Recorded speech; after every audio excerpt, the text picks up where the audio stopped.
Good morning. My name is Jim India. For those of you who we've not met, I met quite a number of you guys in the first session, and I've not been able to come again in the next couple of sessions for one reason or another, and you'll understand why. In the next few minutes, you'll understand why I've not been able to come. But I like that little discussion that we've had with Sakwa on the election. And today we're talking about making change happen. But beyond that, we are talking about what can young people do, right, to make change happen. It's not just an amorphous thing, because sometimes we think about change, we think about some people somewhere, right? Either some white people from somewhere, or some rich people from somewhere, or some older people from somewhere need to come and make change happen. But at Emerging Leaders Foundation, we believe that we have the numbers, we have the brains, we have the people, we have all that it takes. We have all the ingredients necessary to make change happen. But for one reason or another, we seem not to be capable of making it happen. Every opportunity that we have to make change happen, we either squander it, like in 2022, there are allegations that young people squandered an opportunity to make change happen. As I call them, they are allegations, which either young people will confirm or deny. And again, I'd like to take that poll again. How many did not vote? And just, it's okay, it's whatever, you didn't vote. Okay, quite a number of people did not vote. Anyone confident enough to tell us, like, why you did not vote? You'd like to? And you're not a presiding officer? Awesome. I've never voted out of indifference. Could you explain what that means? Indifference towards elections and politics and just generally the Kenyan leadership and just pure ignorance. I know head knowledge, my vote counts and everything, but I'm like, you guys just, whoever registered you, go do it. I'm personally not going to be invested in that way because of the association with it. Almost like, I don't think it doesn't matter who gets into power. Somehow it doesn't matter, and also security-wise, yeah. All right, so it doesn't matter. It doesn't matter who becomes your president, who becomes your MCA. At the end of the day, life goes on. Life happens, right? Whether Raila becomes president or Ruto becomes president, you still go to your hustle. Life still happens. So why should I vote anyway? Anybody else who'd like to tell us why they did not vote? Anybody? Chaboy. I forgot to There's your mic. I forgot to transfer my vote to Nairobi. It is in Busia. So I camped at North Rift stage for 2 days, and there were no vehicles. And I was really heartbroken. I think I moved from stage to stage, and there were literally no vehicles. That is why I failed to travel and vote. Okay. So you wanted to vote, but badly. Somehow, okay. Logistics-wise, it was difficult. Yes, okay. yes. Thanks. All right. Now, I'd like someone else, 2 people, just like that, who voted, and tell us why you voted. Why did you take part in this madness? Why did you participate in this, whatever this thing is that we did? Please.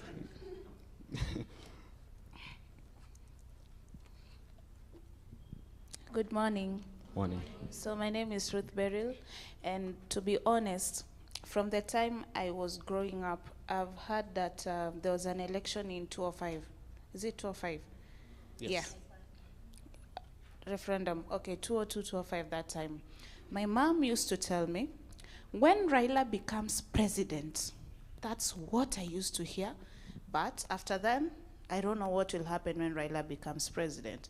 So by the time it came of me to vote in 2022 elections, my mind was already set that the person to be president in this country is Raila. So when I was going to vote, I knew Raila is going to be the president. But I have no genuine reason why I voted him in. it was influenced from the time I was young. Interesting. So you were conditioned. You're conditioned to vote the way you voted, and that's why you voted. I like one other person. Okay. Okay, good morning once again. Good morning. I voted with, I had some reasons why I voted. Number one, I was an aspirant first. I was vying for an MCA in my ward. The second thing, I voted only to motivate other youths, because the notion is youth are not voting. So I came out seeking for those seats so that other youths can be, I can motivate them so they can bring change to the community. So I did that because of that. Thank you. There's someone I know who did not vote, and she didn't put her hand up. I will call her out one day, in one of these sessions. But before that, you like, okay. Hi. Hi. First of all, your suit is on fire.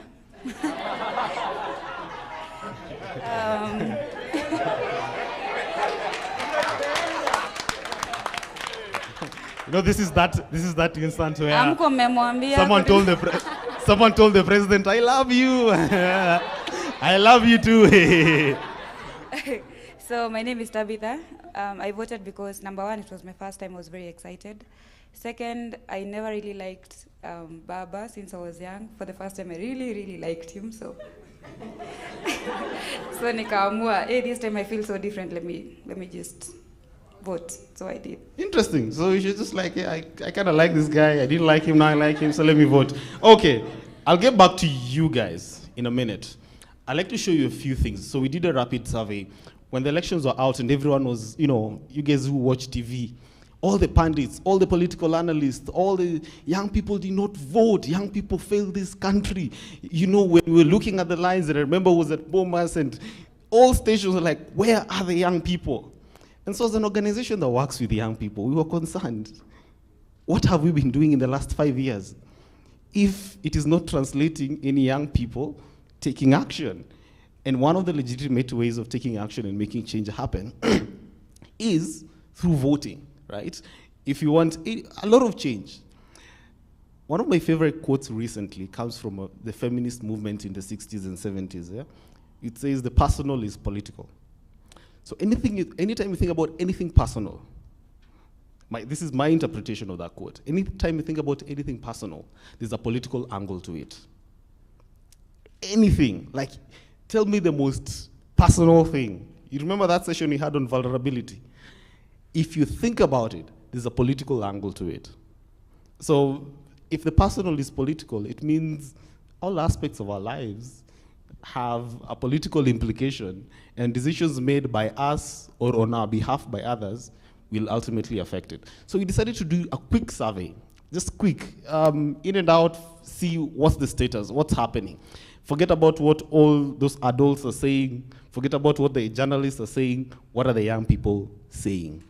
And that's what we have here. So it's a brief report. It's not a deep study. And we're hoping that this now becomes, at the end of it, we could now get into a deeper understanding of what are the issues and how do we solve them. So, you know a bit about ELF. We exist to empower and support young people. And we've been doing this for the last 10 years. We work at the county level, we work at the national level with great leaders like yourselves, and accompany young people on their journey of leadership.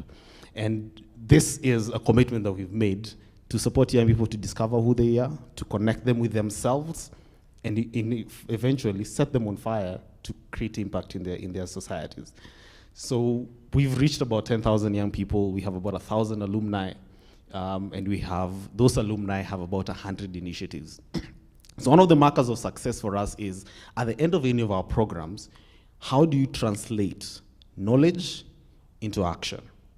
And that's why we have that 100 initiatives, that a lot of people have left and said, okay, I learned all these beautiful things. I think I want to do this in my community. And so we have, at least those that we've recorded and those that have been reported to us, is 100 people have started different initiatives running across this country. And I think those numbers keep growing, because I'm sure even at the end of the day, some of you guys might have initiatives, might have ideas of initiatives, and we're happy to support, we're happy to work with you to make that happen. This study is led under our governance and civic engagement program. So we have 3 programs: leadership development program, which is why we're here, I-Lead Fellowship, and then we have the governance and civic engagement program. And that's the work that really does the political leadership side of our work.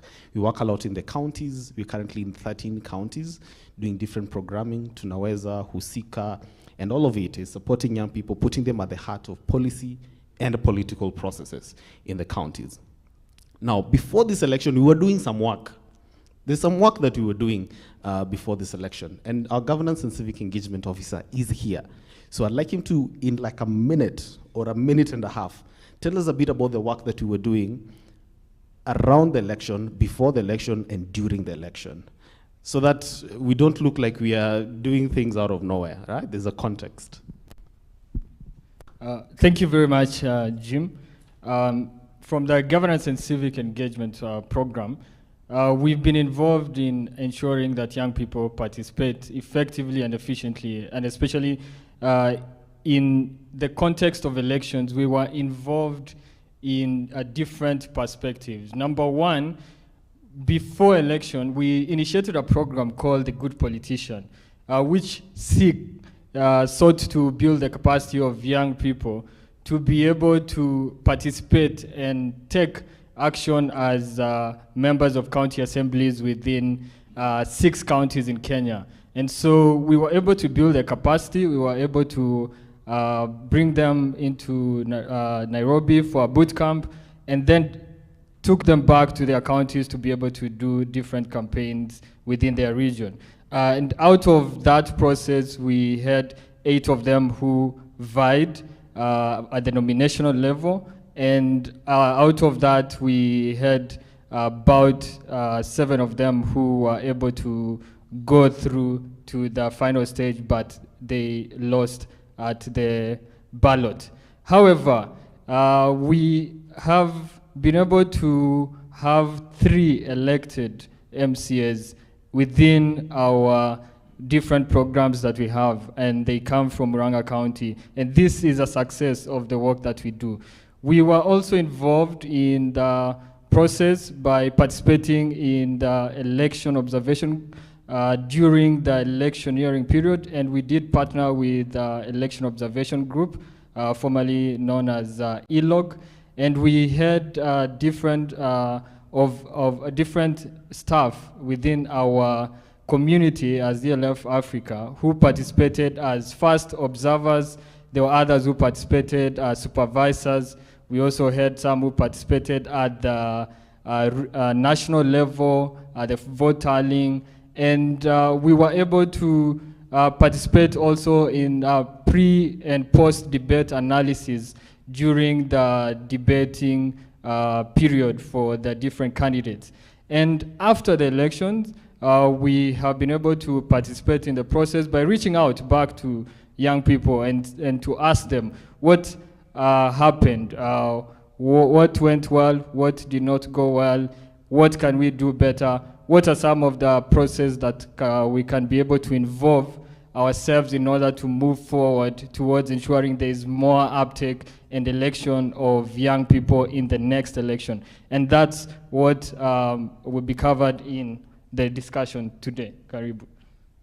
Please give a hand to Edward. So just an understanding of the part of the work that we've been doing.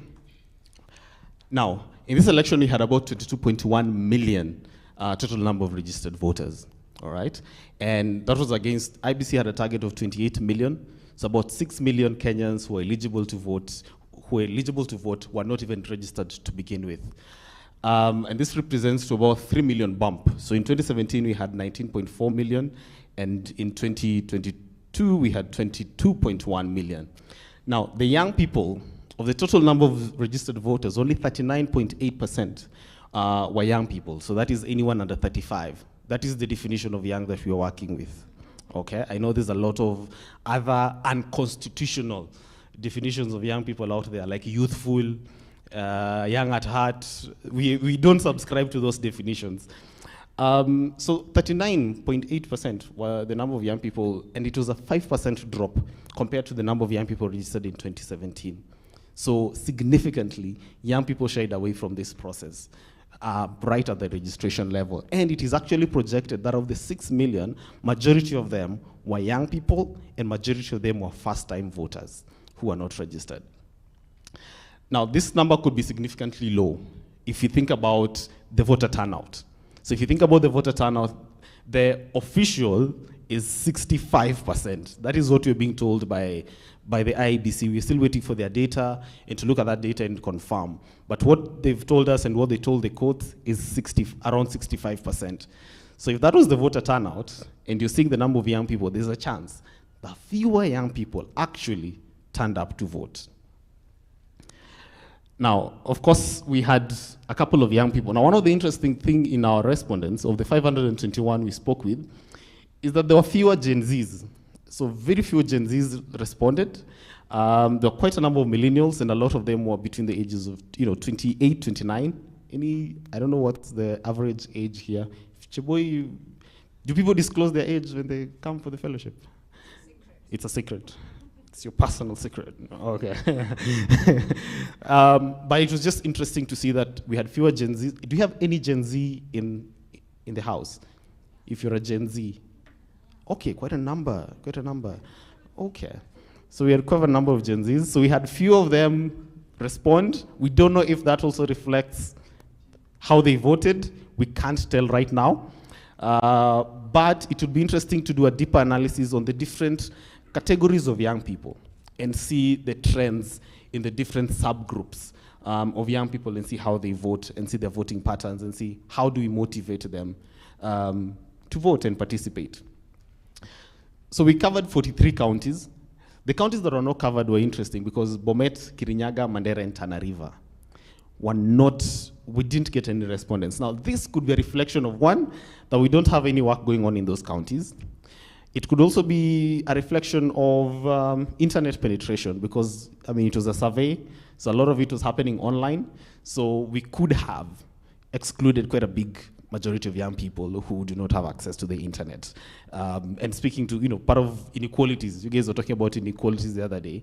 One of the biggest factors of inequality is internet access, where we assume everyone is online, but the reality is not everyone is online. And we use things like mobile phone penetration in Kenya. And then we measure mobile phone penetration by the number of registered SIM cards. And then now because we have more people with SIM cards, it means more people have mobile phones. And because you have more people with mobile phones, it means more people can actually access the internet. There's a bit of nini in that logic, right?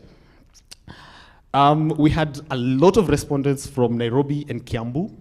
And this could speak to, and the other urban counties. So urban counties like Mombasa, like Kisumu, Nakuru, we had a lot more respondents compared to rural counties. And as you can see, a lot of the counties that did not participate are considered rural in a way.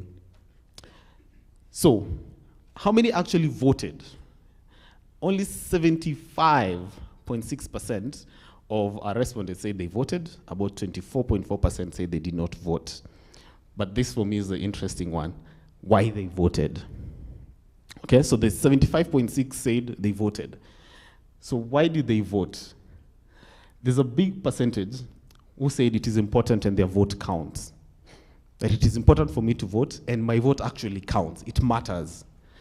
Then you have those who say that they identified with the campaign agenda. Now, we don't know what part of the campaign agenda, we didn't ask them what about the campaign agenda they identified with, but they said they identified with the campaign agenda. The campaign agenda for the two main camps, I don't know what you'd call their campaign agenda was. We had a few who said bottom up, I don't know if that's a campaign agenda. You had the other side who said 6,000, something around 6,000. Says it tungekuwa tumepata 6,000 yetu.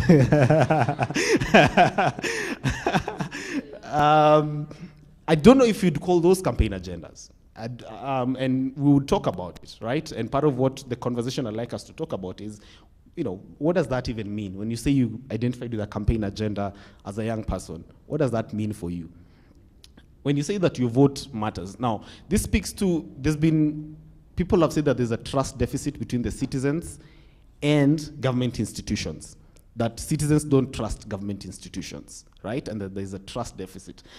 And so we have about less than half, about 47% saying they actually voted because it is important and their vote counts. It means they trust the institution, one, that does the counting of the votes, and that they trust that that institution will actually do a good job and that the result will be an accurate representation of their wishes and desires. You have the 7.2% who said they personally knew someone on the ballot, right? Like yourself, you personally knew someone on the ballot. You were on the ballot. And we are seeing continuously that there's a trend that if a young person knows someone, most likely they'll vote for them. If you know someone, you'll most likely vote for them. And we suspect that perhaps a lot of the young people, and Miriam will help me with those numbers of how many young people were elected. I keep forgetting the exact number, I think 40 something. A lot of the young people who were elected, their constituencies, we suspect that you'll see a trend where more young people actually showed up to vote. That young people tend to vote for other young people. The older generation seem to be a bit shy of voting for young people, for whatever reason. 7.5% say they took part in the campaign process. So they went for, anybody here attended a rally? Anybody here attended a rally? In 2022, you attended a rally. Interesting. Okay. Anybody went vote hunting for a candidate? So, you went door to door, you posted on your social media. On social media, I'm seeing a few more hands, so there are a lot more keyboard warriors here. So you said, this is my candidate, I'm going to vote for them. So they took part in the campaign process in one way or another. And when young people take part in the campaign process, and they're part of that process, they're most likely to turn up and vote because they've been involved in the whole process. And then there are this other lot who had other reasons that were personal, and they preferred not to say. And we did not press them because those were their personal reasons. The ones who did not vote, right? So we have the around 25%, those who did not vote. So one is we have 15.8% who say the canvas. Remember what the other guys were saying? These ones are saying, I don't believe my vote counts. So I don't think that the institutions put in place will do a good job. I don't think that my vote will make a difference. And so there's no point of me voting. Almost an indifference kind of thing, right? That what's the point? Whether I vote, whether I don't vote, it doesn't matter. It doesn't make a difference. It's just my one vote. About 4.2% said they don't care about the outcome. Like legit. Hizo ni shida zenyu. Mimi, sijali. Whatever happens, happens. You have 23.3% who are not registered as a voter. And that's a worrying one, right? That they're not saying any of the other reasons. They're just saying, I didn't vote because I'm not registered. Now we can go and ask why they were not registered, and that's a different conversation to have, and maybe an area of study. Why there's a significant number of young people who were never registered to begin with. Why didn't they register? Because for you to vote, it starts at registration. So we perhaps need to figure out something around registration. 18.8% say their polling stations were too far away for them to actually lecture. Boy, her polling station was in Busia, right? She's in Nairobi. She's required to vote. The polling station iko mbali, hauna fare. Kama uko na fare kama Chiboi, hakuna gari, right? Kama kuna gari, there are so many barriers. So the polling station being far away seems to have been a hindrance to quite a big number of young people who did not vote. I personally know an entire clan, right? My entire family did not vote, except for me, because they were in Mombasa and their votes were elsewhere. And there was a fear that there would be violence around the election. And so my mother said her children are not leaving her. And so they all did not vote. And then they all wept when the results were announced. And they spent, in fact, my mother is still recovering up to now. She's a recovering voter. So she voted because at least she votes in Mombasa, but all her kids did not vote. Now the polling station was too far away. And one of the things that people have said was the process of even transferring your vote there's a lot of misinformation around it. So people said you needed to have a chief's letter, and then you needed, anybody who changed their voting polling station, before 2022? Anybody here who changed their polling station? Anybody successfully changed your polling station? Nobody. Oh, you did. Okay. We would be interested to hear. Did you require a chief's letter? You didn't. But what a lot of us were told is that you required to go to the chief and then get a letter from the chief. So it was disinformation. Somebody did not want people to transfer their polling stations. And they did a fantastic job of ensuring that you were scared to even start the process. And so a lot of people did not start, and so a lot of people did not vote as a result. There's a reason why people wanted to maintain the status quo as it is. 6.7% say the ideal leader was not on the ballot. I looked at all the options that you people gave me. Not for me. None of these people serve my interest. I don't like how they look. You know, somebody said they liked Raila. They didn't like, even just liking. They didn't like anybody there. They didn't like their MCA. They didn't like their member of parliament. And I would say one of the things about this is we were not specific on the level that someone voted. So the reasons that they're giving, we're not sure if they're just talking about, did they just look at the presidential and decide, I'm now not voting for the entire thing? Or did they look at the MC and decide I'm not voting for the entire thing? Or do they look at all the 6 different positions? We didn't go into that. And I think that's a blind spot that perhaps presents an opportunity to look into. How did the young people vote across the 6 different positions? You have 19.4%. That's a big number. Who said the campaign message was not compelling enough? Alikuwa nangoja kukatiwa, right? Ulikuwa nangoja kusikia mtu amekusuka, amekuinvite. But they're saying the campaign message was not compelling. These guys were boring, right? So these are the guys who go into details of telling you why 6,000 shillings will not work and it's not a sustainable program. These are the guys who tell you why bottom-up economics is just cheap talk, empty rhetoric, and there's nothing in it. Because they're saying, again, it goes back to us asking ourselves, what was the campaign message? And I know Sako attempted to ask that, what was the campaign message? Because when someone's saying the campaign message was not compelling enough, what does that even mean, right? What does a compelling campaign message look like for you as a young person? So that if a politician is looking at this, they know how to tailor if my brother knows how to tailor his campaign in 2027 when he's running. And then you have these others who are the reasons. In fact, these ones, they just preferred not to say why they did not vote. My suspicion is that they also don't know why they did not vote. Okay? Like the way we have those who don't know why they voted, we have these ones who don't know why they did not vote. They just know that this thing came, oh, ni leo, siendi. They have no, like, you know how you're looking for deep things, like depth, and someone to tell you, they have no reason. They're just like, I don't want it. I have no reason why I don't want it. I just don't want it. And they did not take part in it. Those are a scary group, because now we don't know what to do with them. We can only hope and pray that one day they change their mind. Now, a key takeaway is that those who voted, less than half of them believe that their vote counts. So they voted, but less than half believe that their vote counts, but they still voted.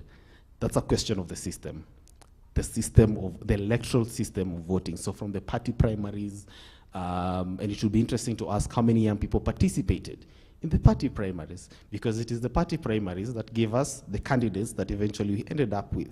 So when someone says that their ideal candidate was not on the ballot, are they saying that they took part in the party primaries, their candidate either did not win, or was rigged out, or a direct ticket was given, and so because of the heart around the party primaries, they decided that they will not take part in the general election? Again, as I said, this is quite a rapid survey. We're asking more questions than giving answers. And we're hoping that, one, we'll get answers, some of those answers from here, and that as I'm talking, you guys are writing notes and you'll give us all the brilliant ideas. Also, number two, that in 2023, we get an opportunity to go deep into these matters and find out what actually happened. We've already spoken about those who believe that their votes don't count, those who identify with the campaign manifesto. And then non-registration, the polling station was too far away. Those who have no reason, those who are not sure. And then there's this, we asked, what are the top 5 influencers of election choices by the youth? Like when you think about why you voted, these are part of the top 5 that came out. One was a candidate's track record. So about 280 respondents said, for me to vote for you, your track record is important. So these are the guys who said they voted for someone for a second term because they had done a fantastic job in their first term. Or this person was not a member of parliament. When they were just an ordinary citizen, they built a road or they built a bridge. And so this is someone who can actually deliver. Or I voted this person out because while they were serving, they did nothing. Now the greatest casualties of track record is senators. They are the greatest casualties of track record because unfortunately for them, their role ends at the Senate. They don't have they don't have any CDF, they're not liquid enough to do things mashinani. And so the way the voter interprets is that hafanyi kazi. So they're the greatest casualties there. Manifestos and promises. This seems to also come up greatly as an influencer, why young people choose to vote. That I looked at the manifesto, I listened to the promises that they made, and it sounds exciting. And they can tell you 1, 2, 3, 4 promises that were made by whichever candidate that they chose to vote for. Then this was a surprising one, this aspirants debate in the media as a top influencer of, and I am personally a casualty of this, right? I didn't know who was voting for governor in Nairobi until after the debate. And after the debate, I knew my candidate immediately, like, yes, that's my guy. And it came out as one of those legitimate avenues and influences of how young people vote. It's based on what the media is saying and the different debates that are held. But we are also aware of organizations, especially CSOs, that held town hall meetings with different candidates, communities. And I think, social justice centers did quite a number of them in different communities that they exist. We had other different community-based organizations who organized debates for MCAs and invited members of the public. And those were important because clearly they influence how people vote. And so I think it's a legitimate way of organizing and around election. Political party and gender. So the people who voted along party lines, 6-piece people. Anybody? Any 6-piece? Yeah, we have a couple of 6-piece people. Yeah, so the 6-piece people, for them it's just the party.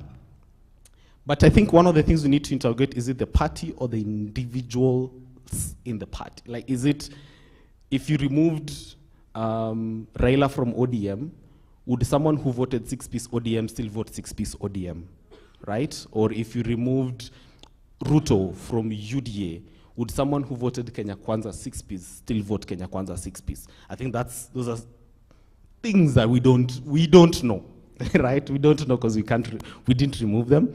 So that when people are talking about political party as an influencer, are they saying that the ethos of the party, the track record of the party, the programs of the party, the way the party articulates youth issues resonates with them? Or are they just saying, is party code for tribe, for lack of a better word? Is party code for tribe in Kenya? And is that what we're hearing? As I said, I have more questions than answers. And gender also came out as a top influencer. Where people said, I either vote because there's a woman running for governor, it's an opportunity for women to get a governor, so I'm just gonna vote because she's a woman. Or I am not voting for her because she's a woman. Hatuwezi tawalwa na mwanamke, right? Did that influence, for instance, the running mate for Azimio? What was the effect of a female running mate on Azimio's campaign? Are there any attributable numbers that you can attribute to them having a female running mate on their side? So again, as I'm saying, there are things for us to find out. And finally, as I wrap this up, is we kind of did a SWOT analysis for this IBC, because there are quite a number of recommendations that are coming.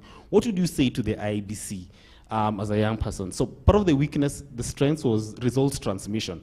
A lot of people were super excited about this, that we were like, the results are just coming fast, thick, within one day, all the polling stations had streamed their results. And then there was an ease of voting. So IBC increased the number of polling stations to about 46,000 and reduced the number of voters per polling station to about 700. And so the queues were relatively short. And it was easy. You know, you'd walk in at 9, and by 9:05 you were done, and you'd go back to whatever you're doing. And I think that was a great experience for many people. Part of the weaknesses was some of the candidates were disgruntled. So a few of the respondents were candidates, and there seemed to be some disgruntlement. The last-minute postponement of elections in certain areas didn't augur well there. Internal wrangles within the IBC, and then the results were released late. And they thought that those two were interesting, that the results were transmitted from the polling stations quite early, but the tallying seemed to take quite a bit of time, especially at the presidential level. You know, it took quite a number of days. Our friends in Uganda and Tanzania thought we would get our president within 24 hours, but woe unto them. We proved our math problem. We proved that we have a math problem. Counting is not as easy as you think. We wait. There's a counting. Counting is not as easy as we think. Oh, okay, let me not put you on the spot. I know you guys signed something and you're not supposed to talk about these matters as such. Now, part of the opportunities is harnessing technology more. Vote from home. Now, this came over and over and over. I don't know what you think about it. I think given the environment and the context that we are in, and the way we have struggled with the hybrid system of voting, because we are identified digitally but vote manually, and count manually but transmit digitally. Yeah, that hybrid system, if people say we vote from home, because a lot of young people are saying, what's so hard about having an app that I can just vote and be done? What's so hard about that? And he said, well, we might need to ask IBC to tell us what's so hard about it, because they are the ones who are implementing. There are very few countries who do that. Even the so-called greatest democracies, I don't know what makes them great, but the so-called greatest democracies struggle with voting from home, mail-in ballots and things like that. Civic education as an opportunity, and absentee voters. So civic education around things like especially at the registration part, where we say there's a lot of misinformation on how to change your polling station. And then media relations, we think they can do better there. The threats are cases of voter bribery, the death of IBC officials. We think that more and more Kenyans will be scared, more and more talented Kenyans will be scared of working for the IBC because of what has happened in the last 2 elections. Now, when the IBC stops attracting talent, it will start attracting something else. So talented Kenyans of integrity who would actually do a fantastic job and serve the country well, would be shy from getting in. Budget constraints and lower voter turnout. So this is what we consider between now in 2027. We think there are certain areas of advocacy that we need to focus on. At present, we need to do a lot of work around accountability. So the accountability work at the national level, at the county level, on the budget issues, that work needs to keep happening. And we need to organize better on how we do that accountability work, okay? Because if you have a government that says they are the majority in parliament, in the Senate, and in across the counties, it's 2 things. One, if it is a government that's really dedicated to working for the people, they'll do a good job because they'd have it easy passing legislation and passing their agenda. However, it can also be a recipe for disaster where impunity could easily creep in. So we need to keep really, really vigilant because of those numbers that Kenya Kwanza have and this government has. We still need to be very vigilant around the 2/3 gender rule. I think we've seen the trouble, we've seen it's not been passed, we've seen the fewer women were elected, fewer women have been appointed, and so a lot of work still needs to go into that. And the reason why that's important for young people is that 2/3 is not just a women's issue. We also associate ourselves with it as young people. As persons with disability, there are women who will be accommodated there. Then the youth policy, implementation of the youth policy, I think that's also an area of interest. strengthening the Electoral Commission, especially the Supreme Court of Kenya's implementation of the recommendations from the Supreme Court's decision in 2017 and in 2022. There are quite a number of recommendations that have not been implemented. The Political Parties Act, especially on nominations, party elections and membership, party programs, youth wings, a lot of work needs to go into that. And then just preparing for the next election, ensuring that we have ready candidates as young people who are ready to run, who are well connected to the community, who have the resources that they need to run for the next election. And that is sort of how I bring that to a close. Asante sana. That's the party club. Really try to rush because we need to have a conversation with you guys. I don't know, what are your reflections on this? We're going to have a moment of reflection as we set this up so that we have our friends. What are your reflections? What are you hearing? What are you, what's coming to mind? What are you thinking? What are you feeling? Na maneno kama hiyo. Yes, sir. We'll start right over here. Mike is coming to you. Oh, Asante. Thank you. I think thank you for the good presentation. And there's something I was probably expecting from the survey that was conducted, especially when you're looking at around influencers, issues that influence youth to vote. I've participated in the election processes for a number of elections, from probably issues around building knowledge of voters, probably participating again in observing elections, both pre and post-election, and actively probably again participating in those debates with the aspirants. The issue of handouts has come out as one of the strongest, I think, influencers, issue that influence youth to vote. But from the 5 issues that you picked, I didn't see the issue of handout coming out. But my thoughts is that the 29% who didn't vote, and they were not sure why they didn't vote, I think they were not confident enough to say that they didn't vote because the candidate didn't have money or handout. So it's something that we need to have a conversation around that, especially when we're advocating for 2027 probably election.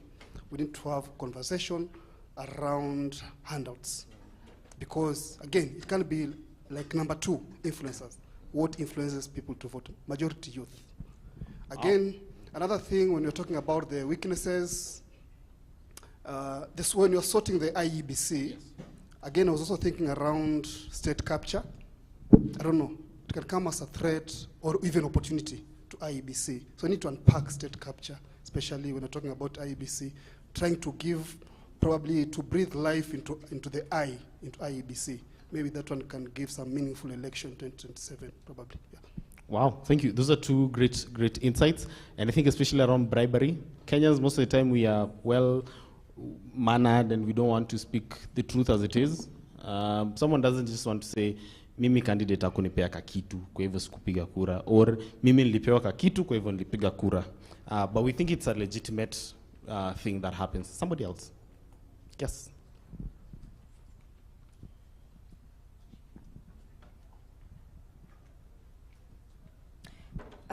When it comes to when it comes to political parties and gender, I don't think we voted in the right leaders, because ulikuwa unapata mtu ameenda amesema yeye ana vote wheelbarrow, hangali what the values of this leader or what this leader will give.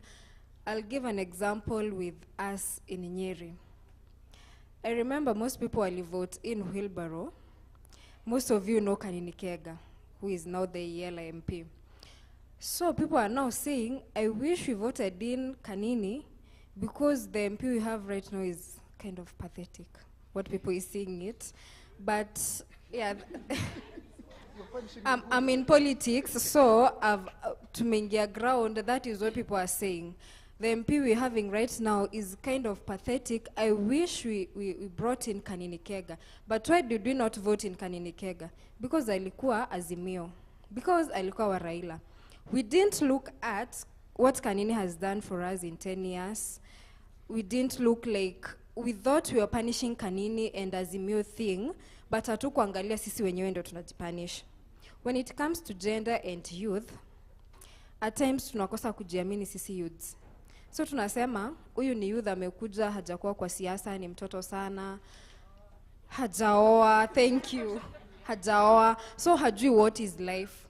Tunapea huyo mzae juu amekuwa maybe in politics na mnasema akona experience.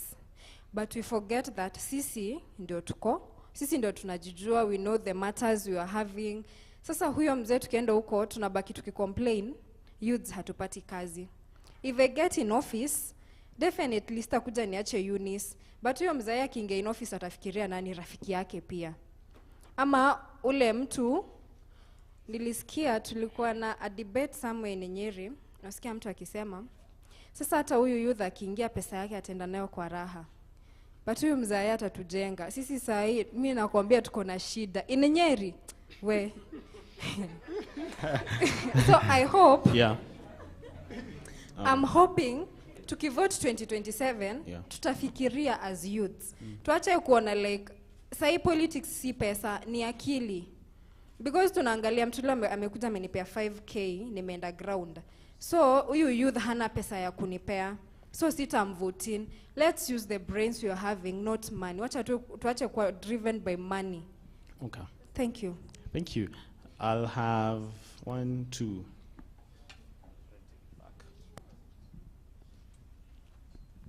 Okay, thank you so much, Jim. My question, in the survey that you did, I've seen that you've done so much on elected positions. What of nomination? Did you hear the say from youths about nomination?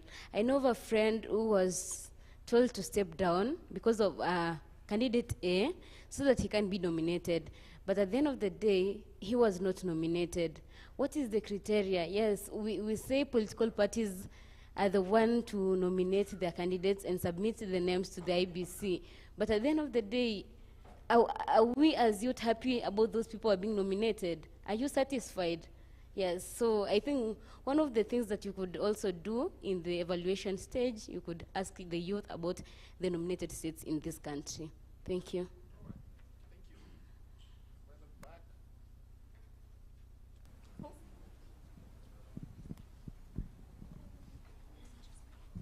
So thank you for this, Jim. The report is so clear. And I wish to reflect to a similar report. I was talking with Nzisa. We also releasing a similar report as Youth Agenda. And it's so amazing that for the first time you can say that youth were involved so much in the elections, yeah? And I was looking at the IBC SWOT analysis, and among the strengths, something I would like to note is one, for the first time we had an enhanced voter education led by IBC.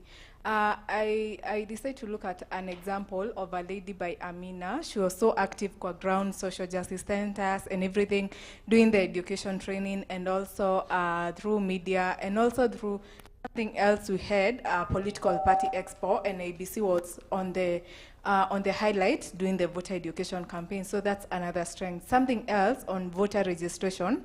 During the 2022 election, it was also amazing, given that comparing to 2017, this time we had a chance to also transfer our votes to another county, something which was quite hard during 2017 election.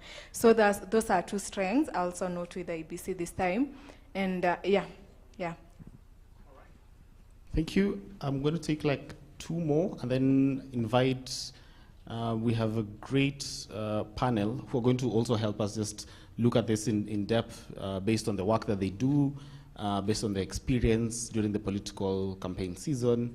So they're going to come up here in a few minutes to talk with us about it. So I'll take 1 question from Andreas, and then I'll take the lady who just voted because she liked Raila. Sorry, I'll get your name. Okay, Jim, my question is, basing on what Njeri has talked about, our fellow. Okay, Njeri has talked about her identifying with a younger politician as compared to an elderly person. Like, she's saying if she get an opportunity to elect in a young person, she feels that one of her friends or maybe herself stands a better chance of getting the opportunity.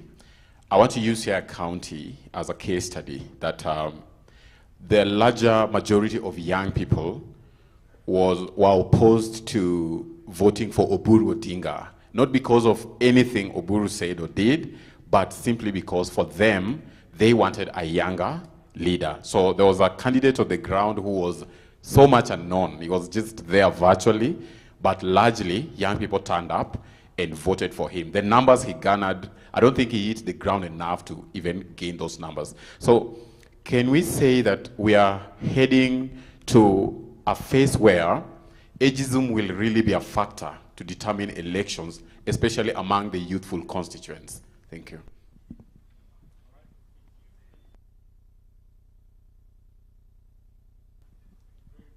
Mine is not a question, it is a comment.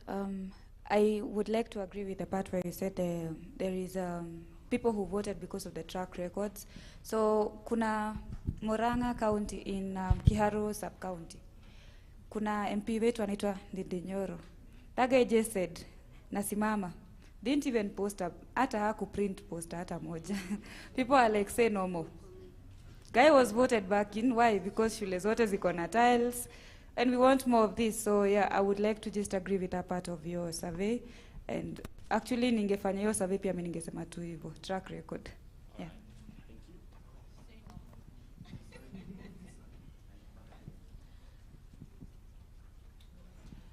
Thank you. I just want to make a comment, or rather just ask a question that would it be correct to say it's ideal for young people to participate in elections all round, not only as voters, but maybe as IEBC officials, as observers, as supporters of other young people? Yeah. All right, thank you. And that's a good question. In the observation that we did, most of those places, we actually found young people were the ones, a lot of young people, a lot of the clerks in the polling stations are actually young people. And I think that's an important area and a mark of participation, not just as voters, but beyond that, how do we influence the entire electoral process? I am going to, you can hold your questions. We'll have another section for like asking questions. For now, I'm going to invite a couple of friends who are going to come. Eric Kinaga. Eric Kinaga is programs lead at TISA. He's going to tell us a bit and introduce himself and who that is. We have a friend of ours, Michael Orwa. Michael Orwa is from Miale Public Affairs, but you might know him from many other quarters. If you are a student at USIU, if you are a member of a certain political party that, please by all means, karibuni, of a certain political party that uses a flower as their symbol, he belongs to the flower party. And then we have a sister from Elog or Elog, E or A. It depends on which curriculum you're studying.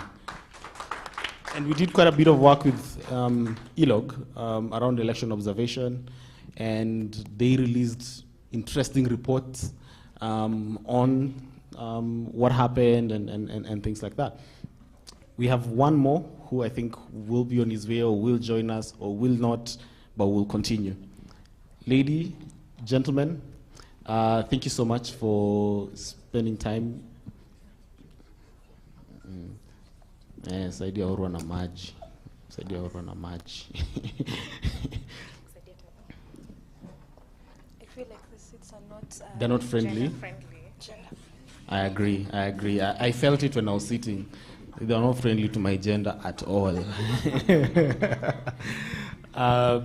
So we'll just start, just brief introduction of yourself and what your initial reflections on what you're hearing, what you're from what you've said, the conversation from the plenary. Good afternoon. My name is Imelda Carrera, as you've heard. I am the Regional Observation Platform Coordinator at Election Observation Group, and I'm happy to be here discussing this with youths. It's such an amazing thing. I've gotten an opportunity to transverse. As ELOG, we've divided the country into 10 regions. previously the provinces, zile 8. So hizi mbili kubwa, we've divided them so that we can have 10. So majorly the regions that I have really picked up a lot back then when we were doing the recruitment of observers, we deployed 5,000 observers across the country. In Western, Nyanza, Rift Valley, and Mount Kenya regions, those are the regions that I was really interested in. And we had observers, we had people who wanted to be observers for a number of reasons. One, walikuwa wanataka kuman votes za politicians wao. You know, as an observer, you can actually look at the process since wanasemanga, there's a lot of rigging. So we had observers who wanted to man the polling stations. We had observers who were interested to understand process election inaendanga aje. And then we had the ones who wanted to have credible elections. And out of the observers we recruited, we had roughly 89% being youths. 89%. Au ingine ni ile yenye ni mashosho ile ya mimi lazima niende nifanye kazi sitaki kuachwa nyuma, you know. And 89 is such a big number, and I actually agree that youth participating is not, it's not only in the ballot. It's not. I might not vote, but niko huko nje, I'm ensuring that processes are being adhered to. And me voting does not mean I am not a Kenyan citizen. It does not mean mimi ni mkorofi. I am just a youth having youth issues. It does not mean I'm ignorant. I can participate in the electoral process. And people need to understand the electoral processes. It's not only about voting. It's not. You can take part, like the way she was talking about IEBC conducting the civic education. You're talking to your youths. You're telling them, vijana, end of vote. You know, hata kama hauta vote, then ambia mwingine a vote na mwingine a vote na mwingine a vote. Ama you can be part of the IBC officials. It does not mean that you have to vote for you to take part in the processes. So let us discuss. We see how we are going to. 2017 tulikuwa so excited, vijana wamekuwa elected wengi, wamekuwa registered wengi, you know. And then politicians were leveraging on the fact that youths are going to vote in 2022 until the youths decided, shock on you, we are not voting. So how do we ensure that we do not get back to this in 2027? Atu shinanga hapa tukiambiana policies, sijui advocacy, sijui nini, and then in 2027 tumeshuka tena 20%. Yeah? That's a good point. Eric, your brief intro so that they know who you are and your initial thoughts. All right. Thanks, Jim and the ELF team for the invitation. As mentioned, my name is Eric Kinaga. I serve as a programs manager at TISA, and quite honored to also share the floor with Orwa. We share a history, but haven't met very consistently. Orwa started something as part of a group on defending public school land with the Langata Road Primary School land. And we worked in that campaign at different times, and today it's a big thing, institutionalized in government, and it's one of those things that makes me feel very small in the larger scheme of things. So honored to have you join us, Michael. My thoughts. I always start with a caveat. I'm usually very disorganized in my thoughts, but I will try. I have a lot of things to say, but I think the findings of this survey sort of validated a feeling I've been having for a while about this country being in a psychic turbulence, and a space where we have a lot of things that we are going through as a country, as a people, as a demographic, which some of us have been privileged to unpack and know what it is. Others don't know what it is. And it's reflected in the findings when someone tells you, which for me, in the findings, the biggest levels of data was others. And I think we've spoken about that. When you have others leading responses in a question, someone, I think I made some notes here, like 2% saying they had no reason to vote, 29%. Then 13% of those that voted didn't know why they voted. I think that was, it goes to talk about that bit I'm saying about the psychic turbulence. And 15% who don't see any need to vote, and 52.2% who don't believe that their vote counts, including those that didn't vote and can't tell you why they didn't vote.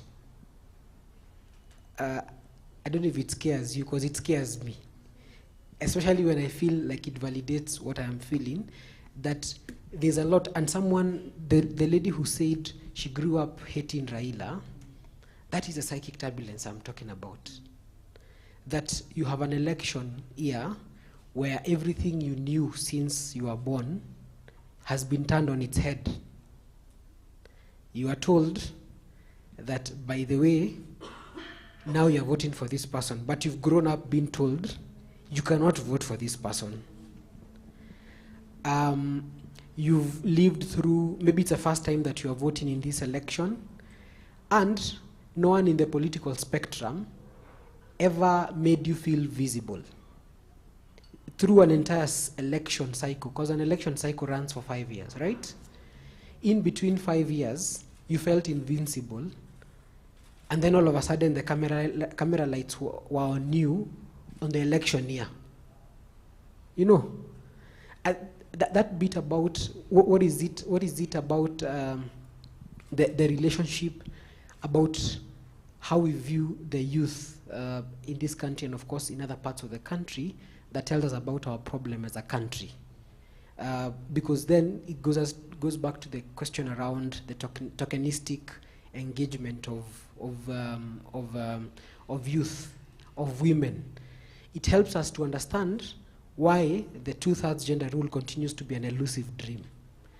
And I charge us to go back to the constitutional review making process and see where we dropped the ball, where we went to Naivasha and removed the provisions around 2/3 that would have helped us address the problem that we find ourselves in as a country. So today, we are in a difficult situation where courts, for instance, have pronounced pronounced Parliament as unconstitutional. And then Parliament continues to appropriate their bill, their budgets for the subsequent year. You get the contradiction that I'm talking about. You say that these guys are unconstitutional, and then you submit to them a budget to finance your financial year. I think that contradiction is something that I hope we can get to unpack as we move along. Thank you. All right. And Oro, maybe as you introduce yourself, would you help us understand what was the political climate as we were going in to vote? Where were we finding ourselves as a country, and even specifically as a population of young people?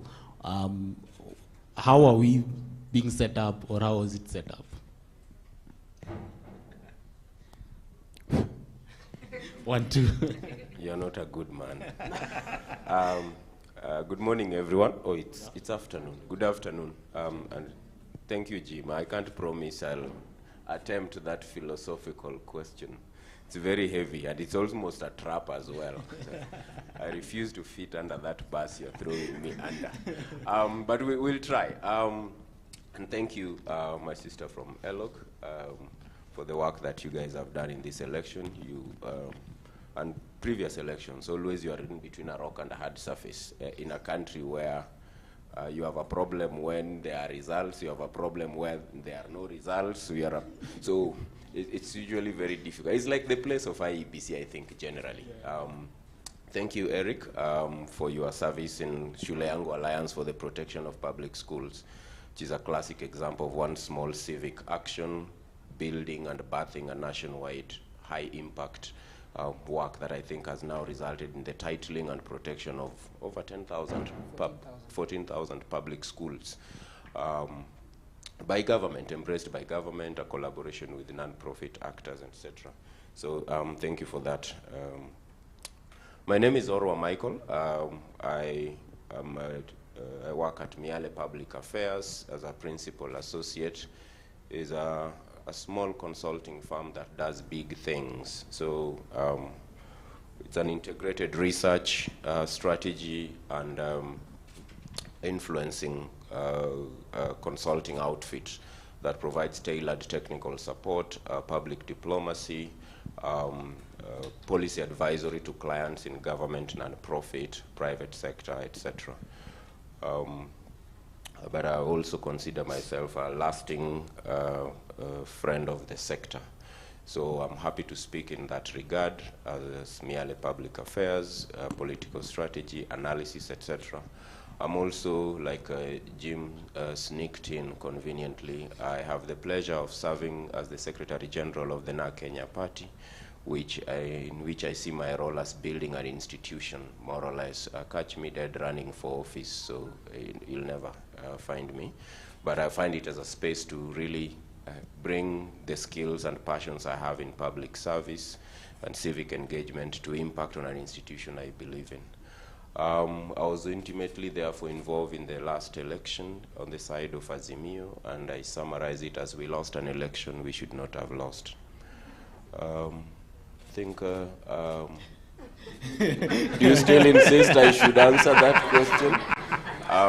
A few unique things around this election, and again, this is a public, we are sharing, and I think I always like prefacing by saying there are no absolute truths, there are no right, wrong, privileged positions, because you could see something from the space you are, the way you experienced this election, and the conclusions you drew from it, and the choices you made or refused to make could be a result of so many things. Your upbringing, the first vegetables, traditional vegetables you ate the first 6 months of your being born, the school you went to, whether you are married or single married, whether you are a college graduate or you have a PhD, your ethnicity, where you are located, your professional. So there are so many things. But if we have honest conversations, we are not asking for absolute concurrence at gunpoint, but people can give you perspectives that you could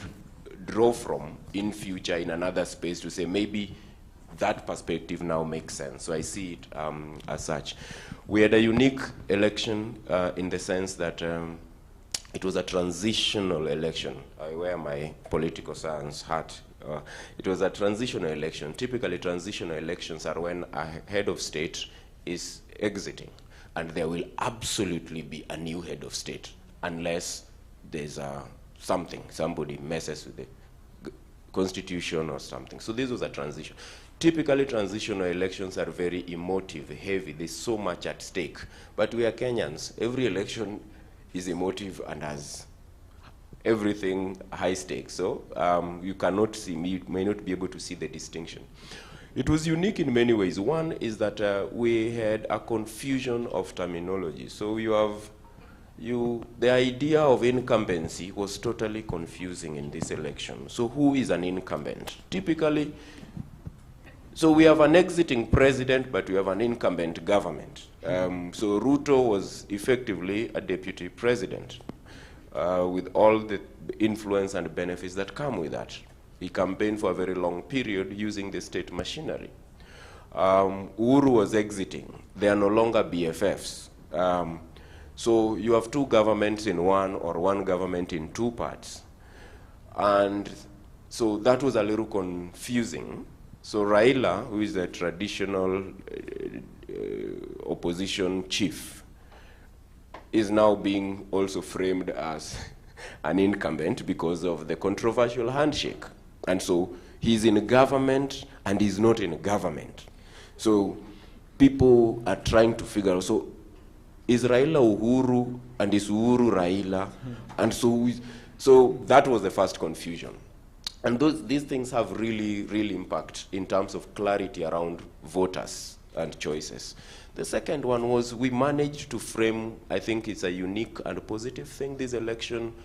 Whether you agree with the bottom-up hustler dynasty, there was actually an issue other than ethnicity. Although with a caveat, you said is ethnicity, is the political party the code for ethnicity? there's a place we can actually have that conversation because of ownership structure. But we really had for a moment a question around, you could frame it as a class war. In fact, at one point, WSR was framed as trying to fund class wars, you know, the poor versus the rich. So the whole hustler dynasty became a real issue, I think, earlier on, even before our flower party, when we were still playing in Oka and we had not joined Baba. Kina Baba were ridiculing this idea of hustler, like hustler. And I think the more they ridiculed it, the thing just peaked. And I remember one ridiculous moment, Baba actually declared he's also a hustler. And I was like, boom! Like from ridiculing it, belittling it, to saying actually, I think I'm also a hustler. It was a laughable moment, yeah? But it told you the power of narratives and framing. So the Ruto team just kept at it. Powerful framing. It's them versus us. Coming from a time where then generally public, you may, whether you like Ruto or not, I think there's a place for truth. He had fairly been victimized. I don't know if that's the right word. It was in the public domain that he had been treated as a deputy president, a constitutional office. I think there were lines that had been crossed.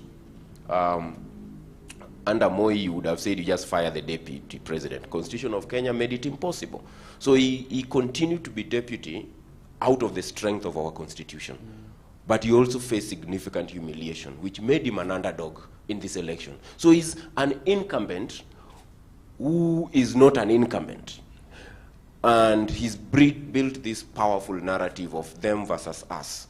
And if you look at the politics of this country, the politics of privilege, the politics of dehumanization, dignity and stuff, and dissent and struggle, the language, the framing of hustler versus dynasty struck a chord in the hearts of many people.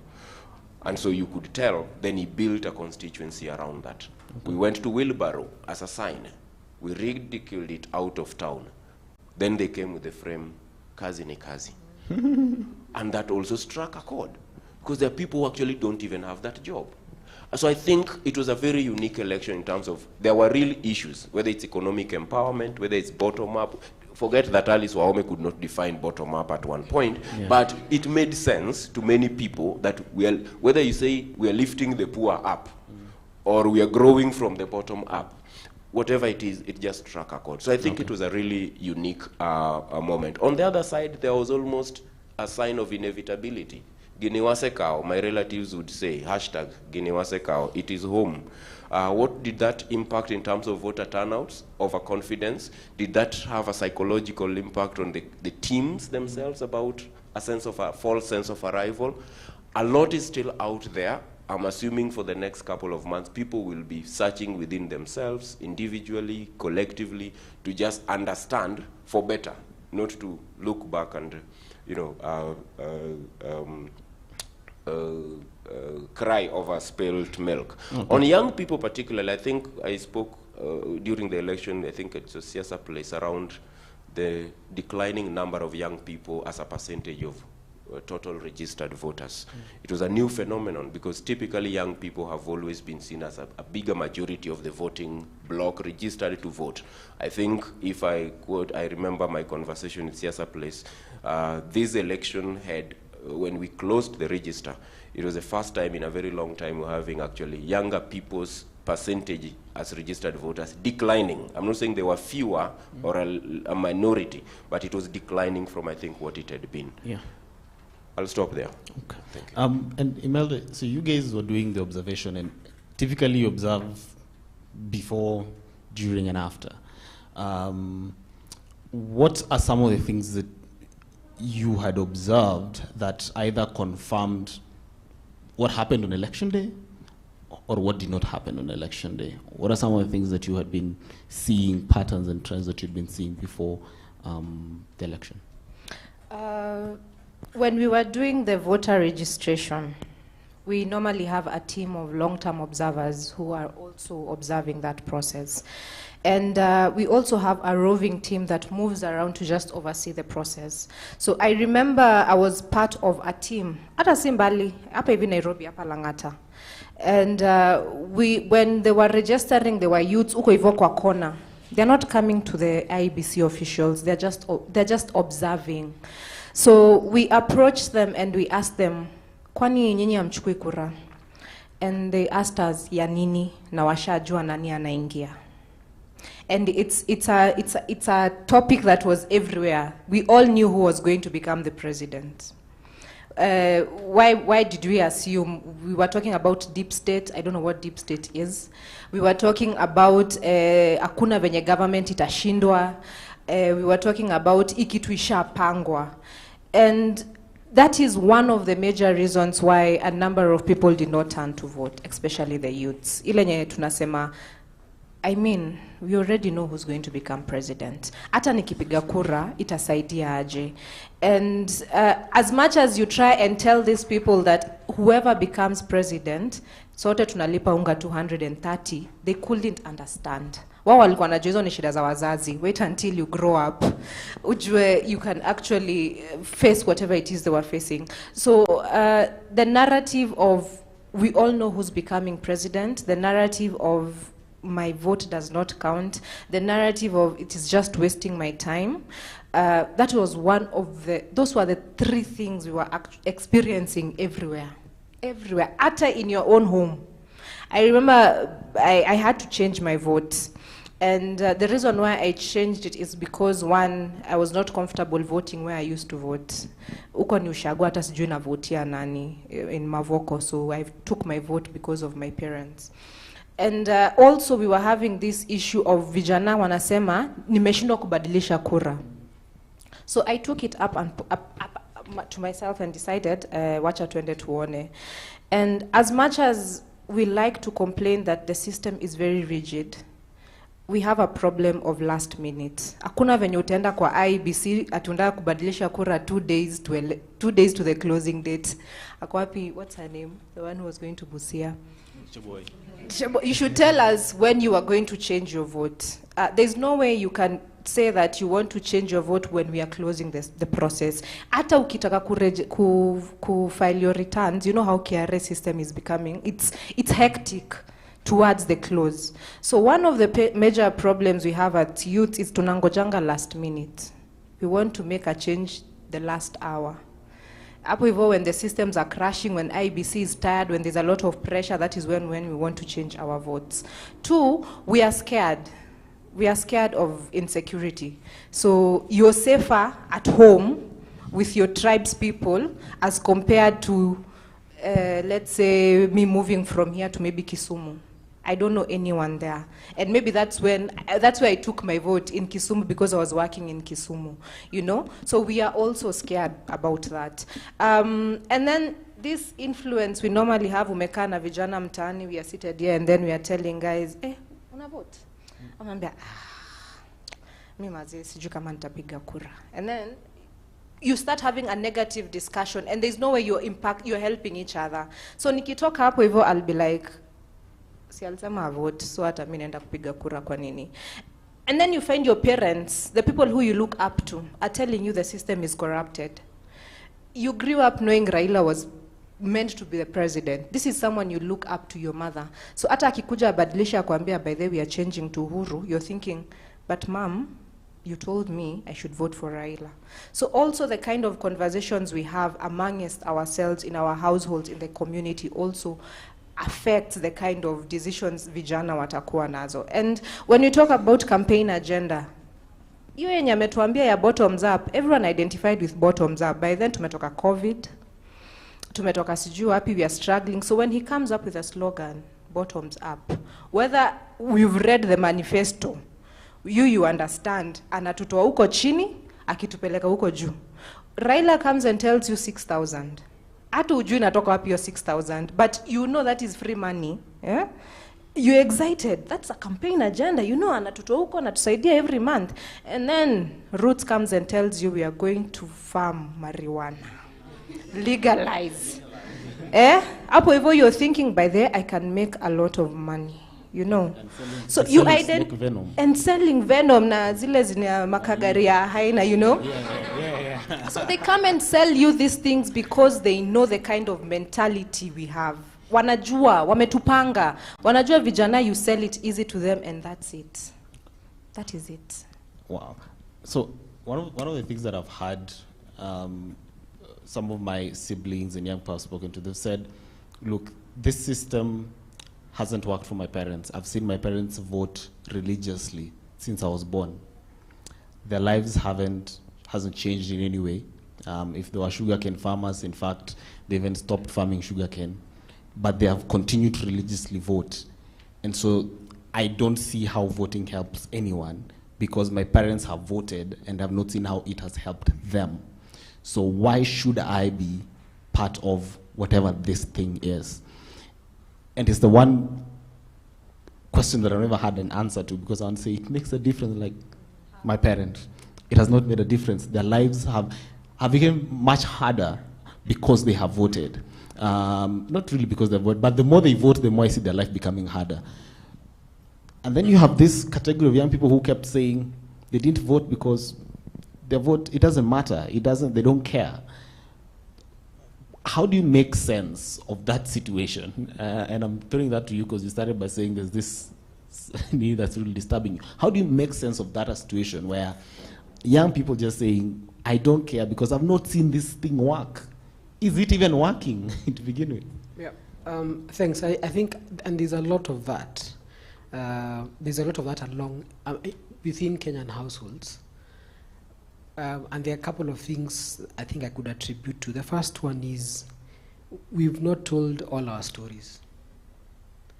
Even us here in the room, we possibly don't know all our stories.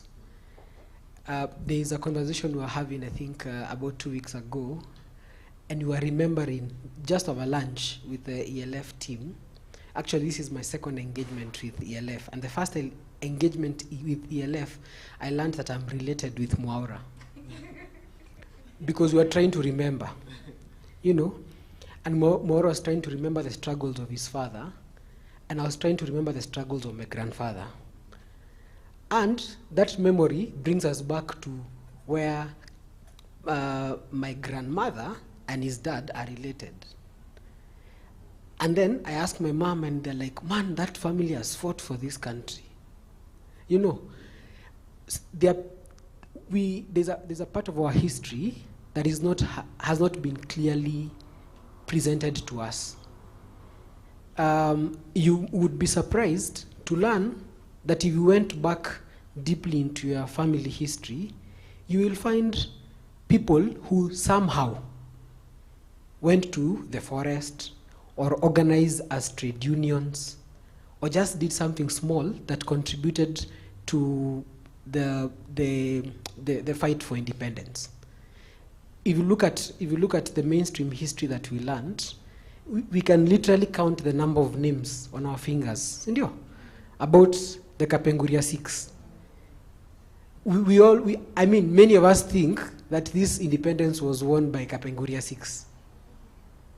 It wasn't. We have names of men and women which has been buried in the recesses of our minds, in the recesses of our hearts and our family history that we need to uncover. Because then if we uncover, we help to see that it hasn't always been lost. Because if we go back to that part of history, then you will find those people who were greatly disadvantaged before the colonialists, and still were behind the fight for independence, as in people who lost their lives. And General who? Kimathi is the most visible guy, but not the only guy who went. Sindio? If we went back and find out how did they fight, and it doesn't even need to be at national level, how did they fight at the unions? You'd be surprised that some of your families helped to establish NAT. And NAT helped to establish the Teacher Service Commission. Of all professional institutions and organizations in this country, the most organized were the teachers, and that's how we have the Teacher Service Commission embedded in our constitution. Ask yourself why, for instance, we don't have the Health Commission in our constitution. Those struggles can be, and there are people there are those groups that are doing better, others are not doing better. So I think there's a part of our history that has been left out. we do not know it completely, because if we know, then we would know more names of people that we can emulate, right? I mean, I have an added name of someone who was in the struggle that I didn't know, who was Mwaura's father. He fought in the trenches with Akina Matiba. I didn't know that. And you cannot know anything in one reading. It's something that we have to remind ourselves to learn for eternity, for as long as we are around. But the second bit is about the social contract. The idea of the social contract appears to have been lost, so that you have people who don't see their lives changing, but they also don't think it is supposed to change. You say, like the way you say, hey, my life is not changing, but what did you expect? What did you expect exactly, as in at a conceptual level? The idea of the social contract does not seem to be embedded in our national psyche. People don't actually know, some of them, that the government is accountable to you. That if you see an MCA dressing with a starter pack, so you know the MCA starter pack, ukipatana na yeye tu hivi, that you should first see him and marvel at what your taxes are doing. Some of us cannot draw that correlation. That when you see money is being appropriated to various sectors, you're able to draw it back to the taxes you pay. And because the idea of the social contract has not been substantively been mainstreamed, there's a huge segment of the country that is possibly not gainfully employed, but they're taxpayers. Because if you buy things on a daily basis, like bread, you're paying VAT, which you may or may not know is a regressive form of tax. Regressive means that those who have less are paying more. It's a disproportionate kind of tax. And it's one of the taxes that government cannot do away with. That's why, despite the rise in fuel costs, the idea of VAT, haijatolewa in some basic commodities, it's a regressive tax. So as we sit here, we are all taxpayers, whether you have a job or you don't have a job. But how does that paying of tax indirectly help you see what you should expect from government? And then, of course, the final one, which is because the idea of organizing does not seem very clear. So you are having these things that you are having in your mind. You are thinking, hey, man, I should expect something better from Gava.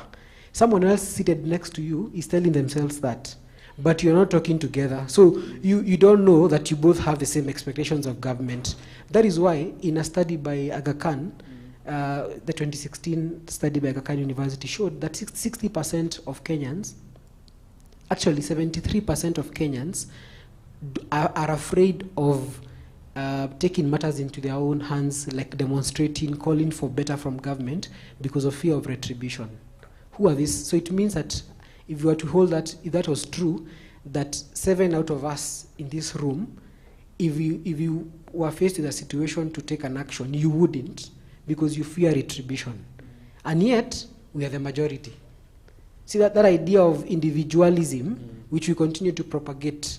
You don't believe that there's anyone else struggling the way you are struggling, or going through the same struggles, and yet they are exactly the same struggles we are going through. The problem of inequality, the problem of education, and with the whole idea of illiteracy, we are the best in the region in terms of literacy levels, but at I think about 81 to 84%.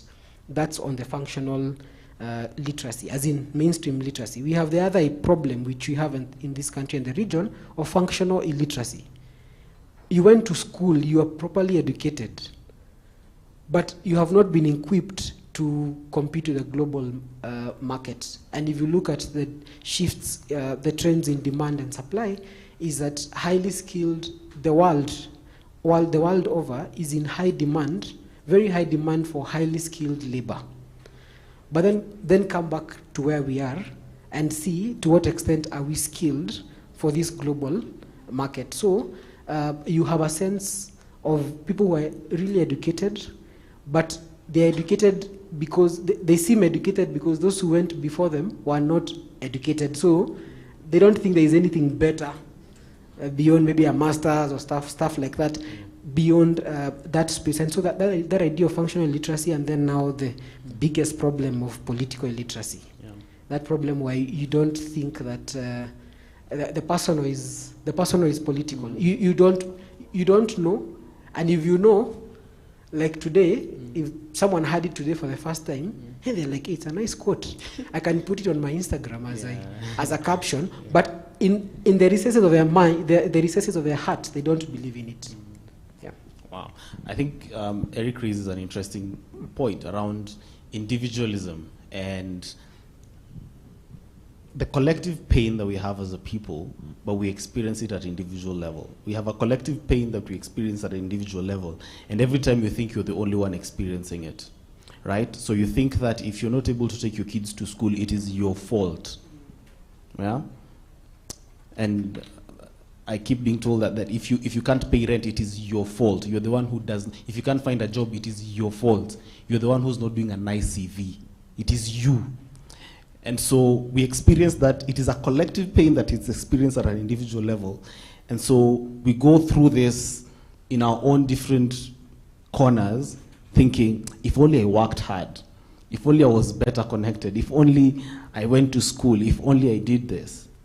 But if we came as a collective and reflected on our pain, we'd realize that there is a system and there's a structure that is actually putting this pain in place, and that if we took action, as a collective, we could make a difference.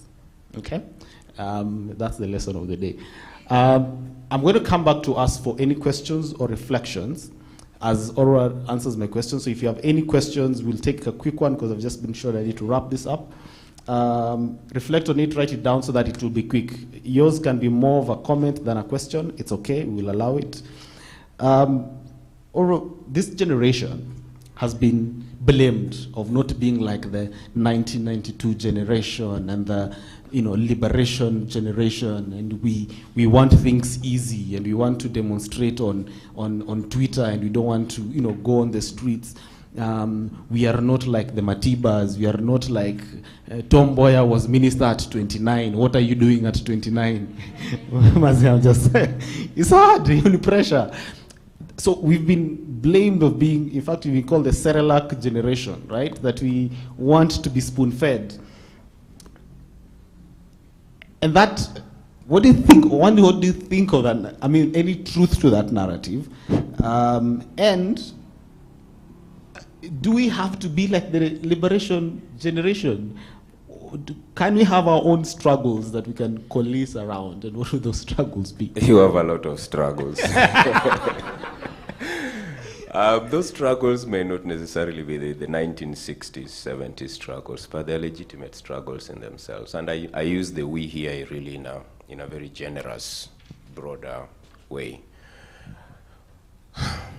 That question kind of adds to what I would have wanted to add to the previous question. But first, disruption. I really like the idea of I lead fellowship. Whoever came up with that, apewe ile kitu anakunywa. I lead. It's a powerful thing because the way it lands on me. It's one, social agency, or if you may, individual agency, which touches to when I come to answer the question you've asked. I lead. I have agency as an individual, and I can impact on my environment. I can make choices. I can set my own values and make choices. I think it refocuses in a world where we can have 1,000,001 blames of why we are hungry, including blaming the person. Nowadays you can just order and it's delivery, guys, India. To blame the weather, to the electricity, Kenya Power, to your parents, to the school you went to. There's so much if you chose excusing that you could get out of there. And some of them are actually legitimate excuses. Sometimes when we say it's an excuse, it almost looks like you are diminishing it. It could be an excuse, but it's also a legitimate excuse, right? So I think I really take a lot of inspiration from the I lead. Another word we used to refer to the Sera generation, just to add one to your vocabulary, I always call it the microwave success generation. Why cook the damn tea like my mother would boil it, mix tea leaves and sugar, and like when you can microwave it, just get some water, milk, drop the damn thing there, select 2 minutes, and boom, dwarf, you have, you know? What does that speak to? And again, this is not a value judgment conversation. It's just the way we occur to people. It's the way, the meanings we give to things. There's an impatience around this generation that probably may not be evident in the earlier times. But I don't think it wasn't. It was there. The people who fought for in the second liberation, there was an urgency. When Jaramogi refused to take over leadership and say there cannot be independence unless Kenyatta is out of detention, there was an urgency. Even the colonialists were feeling a sense of urgency. We need to give over this thing to Malizane, chap, Kimeumana, Mau, what have you. But I also need, as a historian, to remind us that the use of the word Kenyatta was symbolic. He was the most prominent of the 6. Some will tell you actually he lived in significant comfort. But he became a rallying call. So Kenyatta was symbolic as a name of the entire struggle of the Kenyan people, including the Kapenguria 6 with whom he was incarcerated. So it became a rallying call. So I think there's been urgency. There's been urgency under Moi's 24-year rule, where the Nyayo torture chambers, the people put their life and livelihoods at the risk to actually just give us a constitution that could anchor certain rights as fundamental and non-negotiable. There's always been an urgency.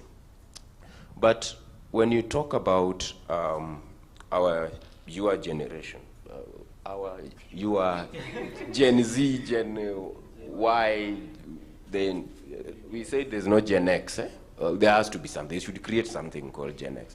But all these Gen things, I think every generation, what's this quotation about, must find its own mission, whatever, and either fulfill it or betray it. I think the bigger fundamental question for your generation, and again, that's a very generous you can choose to see you as your community of influence. It could be the classmates. It could be the guys you are with in a political party. It could be at your workplace. So let's not be overwhelmed by the idea I'm not asking you to convene a generational conference that has everybody in your generation in KICC and pass serious resolutions. You know, I'm coming back to the I-lead and the agency. Create that generation of viewers and that space and see what do I want to be my life mission. So if we are going to talk about the question of this generation, is it Cicero, the Greek philosopher, who says, I'm in good company, that not to know what happened before you were born is to remain forever a child.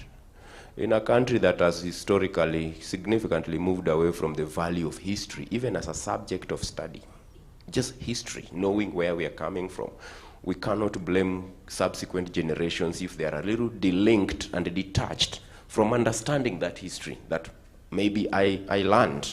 So the independence struggle means much to me because I come from a place of knowledge. I know there was not just one Field Marshal, Kimathi, but there was Field Marshal Muthoni Wakirima, a female who is still alive. You know, the history of the struggle is often gendered in the sense that first the victors write the history, or the beneficiaries, but also the contributions of other groups, not non-dominant groups, women, persons with disability, smaller tribes, etc., never get written. So you are speaking about unearthing what is the comprehensiveness of our history. I think if we look at the outcomes of this election, for example, and outcome in a broader sense, not just the presidential, I think, and in this place we have people who have run, had the courage to show up and say, I want to represent people. When people, your colleagues, age-mates say, you know, I've seen my father and mother believe in XYZ for so long, vote consistently. And I want to link that up with my conceptualization of microwave success generation. The reason I'm saying this is that change, and we always hear this thing that change is the only constant thing, right? It takes time to mature, and what could be change for you now could be change for somebody else 20 years down the line.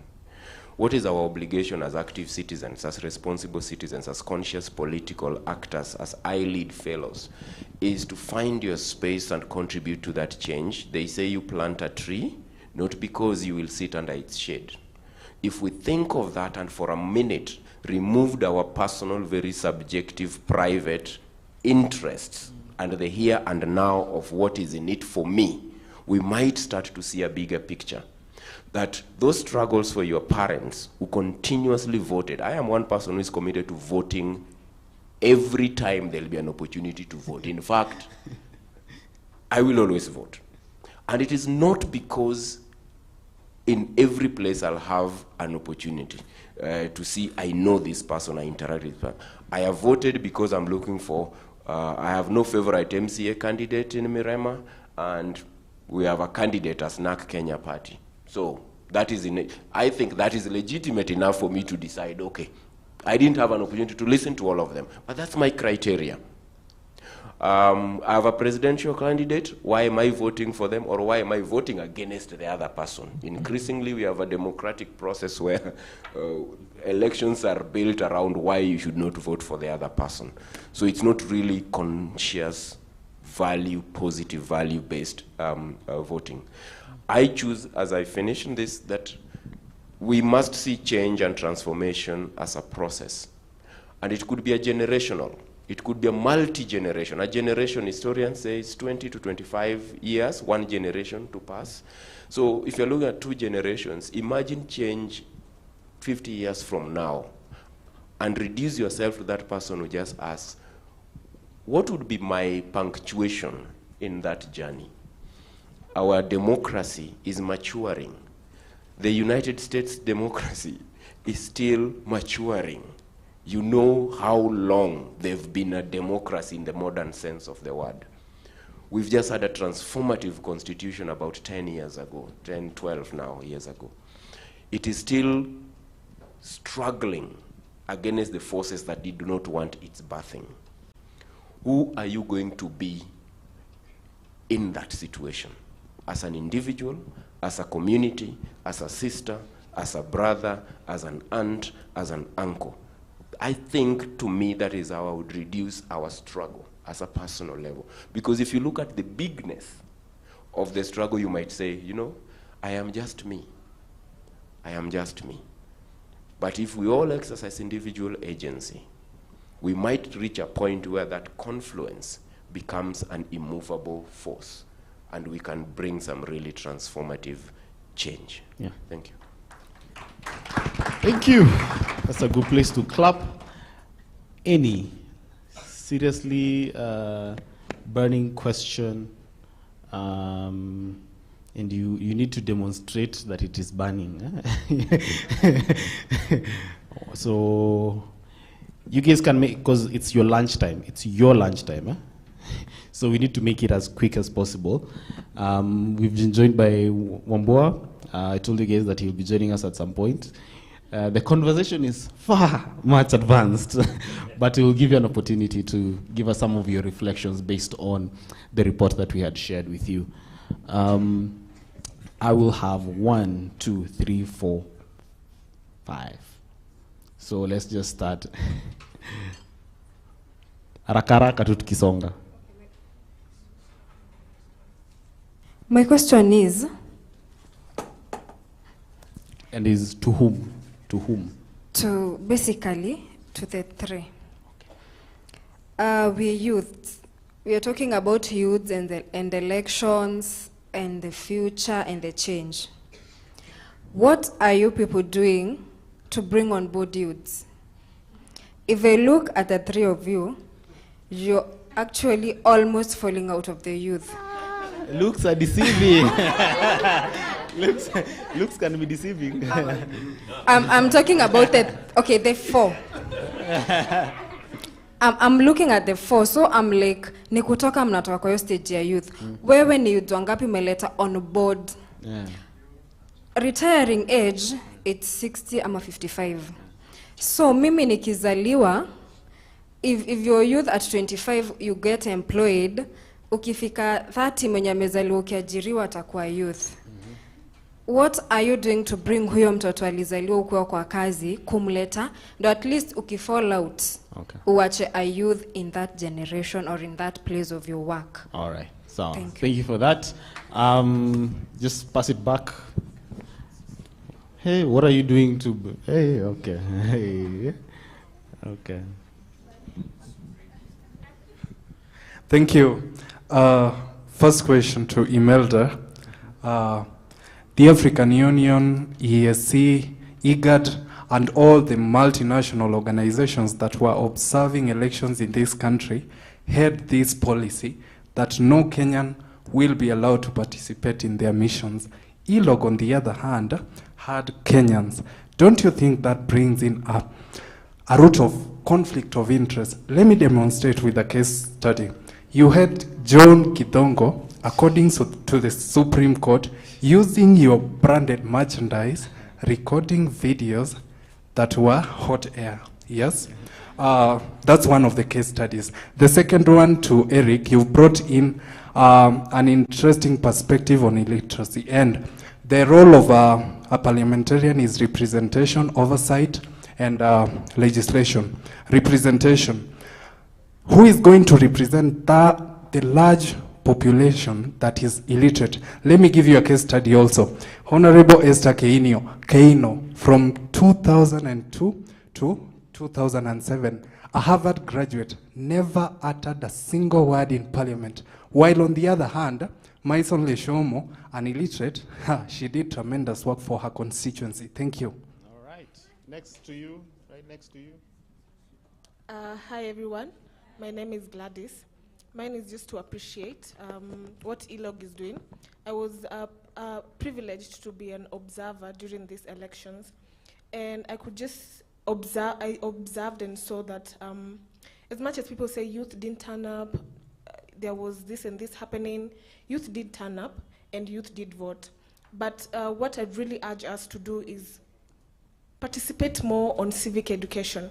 As much as we say there's civic education, this and this was done, but also we need to acknowledge that civic education needs to be done more and more on youth, because as we can see, some youth didn't know where they were voting, and others didn't vote and didn't know why they didn't vote. So we have a responsibility as each one of us to just take that initiative to be a civic educator in the different places that we are. Thank you. Right, on across Kule Kando, there was 1, 2.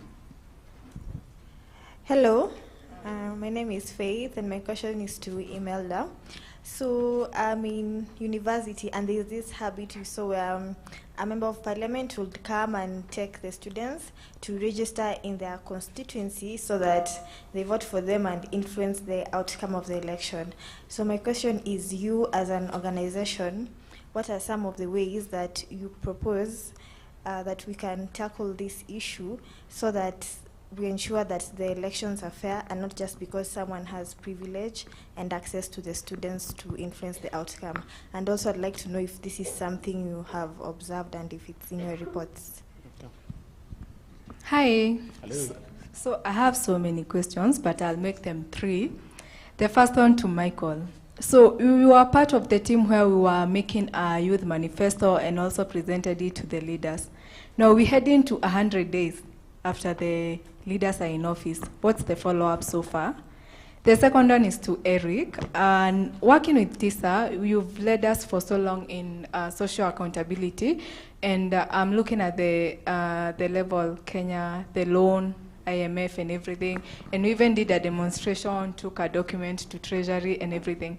Now, talking of the Financial Inclusion Fund, the latest one, where they're talking of having 50 billion shillings every year set aside for that fund. Where is it coming from with all these loans, and what is your take on that? And then the last one to Imelda, talking of the election reports, the observation reports you've been releasing, it's more of a recommendation. Can we have this integrated data in terms of age and gender? Yeah, thank you. All right, and finally? Thank you for that. My name is Esther. I'll take you back to the basics. So youth does not just happen. So we need to look at generation. So where do they grow? So when they grow, the education system, the social environment, is this something that we need to look at? Because when youths reach the age of 18, why is it that they go and take an ID and they are not willing to go and take a voter's card? This is something we need to interrogate. So do we need to interrogate the CBC or our education system? What are they learning in history in terms of citizenship and their duty and their roles? The next is after 18, they join campuses, colleges, and these other places. When they interact with those places, there is that which we call voting for our leaders or elections. So how does that impact them in terms of them wanting to become voters or to participate in these voter spaces? The other one is about civic education.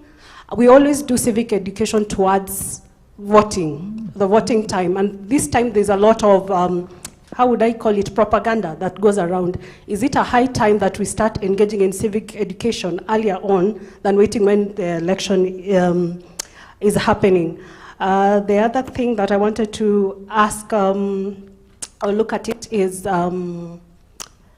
sorry, okay, let me leave it at that as civic education. Thank you. All right, thank you.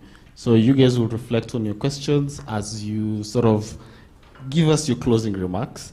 But as you guys just figure that out, I'm going to give this opportunity to Wambua to introduce himself, a bit about what you do, and maybe your reflections on that report when you received it. What are some of those things that came to mind immediately? There's a mic. Oh yeah, you can share that. So thank you very much. Yeah, my name is Dr. Wambua Kituku. Currently, I'm the Chief Executive Officer of Council for Legal Education. We are the ones who set the examination for students at the Kenya School of Law who wish to join the profession. So I interact with the youth a lot, even though I'm not one. I also teach at the University of Nairobi. Again, I teach youth. So, but yeah, by association. So let me first apologize for coming late. I was transiting from a meeting in Naivasha and I miscalculated. I think age is catching up with me. Sorry for that. And in this, I'm the loser. I really wanted to listen to you, just to hear what are your perspectives regarding youth participation in elections. But even then, I had opportunity to read the report. And I know much of it has been said. I hope you also looked at the global context, because what is happening in Kenya is not far off from global trends in youth participation. In Europe, some study that was done not so long ago, 2018 if I'm not wrong, indicated that 60% of youth actually do not participate in voting, yeah? Yet they are eligible to do so, 60%. In Africa, it goes down to 55% as at 2015 by Afrobarometer. In East Africa, it goes down to 35%. I don't know what is the latest statistics in Kenya based on the last elections, but I think your report indicated that there was a dip in voter registration. There was also a dip in turnout by youth. So it's part of a global trend. And the reason is that, one reason is that the prioritization of youth participation in politics is a fairly recent phenomenon. I think the first time the global community came together to discuss this issue was in the year 2000, and they passed an action plan, World Action Plan on youth participation. Yet, if you look at women, prioritizing women participation is something that has been around since the early 80s. So your issues are coming on the global agenda a little bit late, but all is not lost. The report by ELF shows that it has some bright spots. 1 in 4 of those who were interviewed never voted. So that shows a big chunk, nevertheless, voted. But if you interrogate those reasons, I think there are also reasons that are captured at a global level by studies done at that level. The issue of limited trust in political institutions, including our IBC, I think that came out, is the same thing that also manifests at a global level. The issue of limited opportunities to participate. And I think in one of the reasons given, that polling stations are far, I think that also should make us wonder, are our electoral policies, infrastructures and processes youth-friendly enough, So, so all I'm saying is that what is happening in Kenya now is not quite different from what is happening globally. Now, looking at the solutions that you suggest, I'm happy that this report came out, but more needs to be done in terms of availing data that can inform concrete actions on this problem. And I'm happy the point that has been brought out there, having this gender disaggregated so that we know between the young men and women who's not participating and why. And the need for ELF to link to official data collection processes in this country. There will be a domestic household survey that will be done in 2025. It's usually done every 10 years. That gives you an opportunity to engage with Kenya National Bureau of Statistics free of charge. Influence the questionnaires they're going to develop for that. Make sure that there are youth indicators on participation so that when they go out in the field and collect data, you get statistics that you can utilize for your own advocacy. There will be a census 2029. Again, engage with them, get in there. The outcome from your study, send it to them now. I'm sure they will criticize it, say, oh, this was not properly, maybe scientifically conducted. You didn't use their sampling, national sampling frame. But that notwithstanding, use it to negotiate your table, to negotiate for your seat in the decision-making table at that level. Then the other things that have been discussed here, I endorse them totally. Youth push for electoral reforms. And maybe one thing you need to look at is borrow something from the health sector, the advocacy in the health sector. Those who push for reforms in health sector realize that if you only focus on health policies, you will never get any meaningful change. So they came up with this notion of health in all policies. So I challenge you also, have an approach of youth in all policies, not just the electoral laws. Look at all other laws that affect your participation in elections and policies.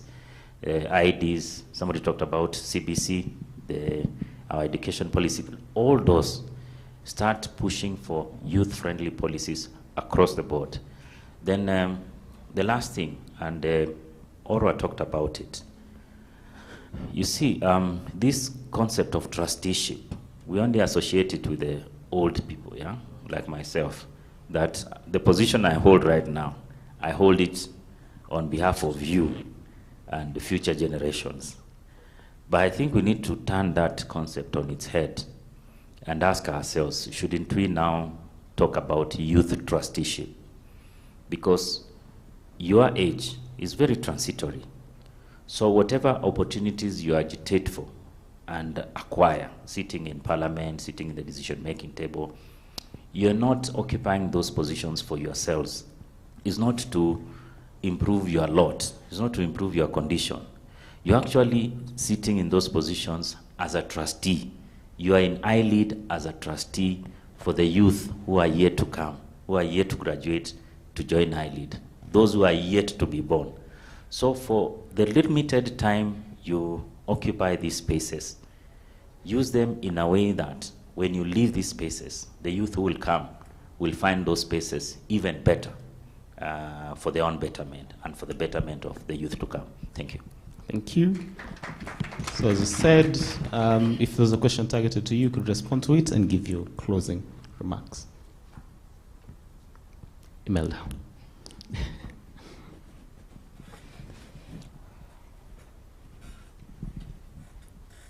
ELOG is it's a permanent domestic and observation platform, and it is a membership organization. We have 18 members: ELF, TISA, NCCK, SUPChem, just to mention but a few. And we are also the secretary for the EHON. So we had missions coming to Kenya during the elections, the ones that you have mentioned, the countries that were here to observe the elections. And we all know that these elections was a very high-stake elections. So, no, it captured very many people. Everyone, even if you did not vote, there is that person that you are, in a way, feeling like you affiliate to their movement, if I can call it that. And Githongo is not a member of ELOG. And where he got the observation mission jacket, we are still to find out. We don't know. But I mean, saini kitaka certificates in Tapata. Exactly.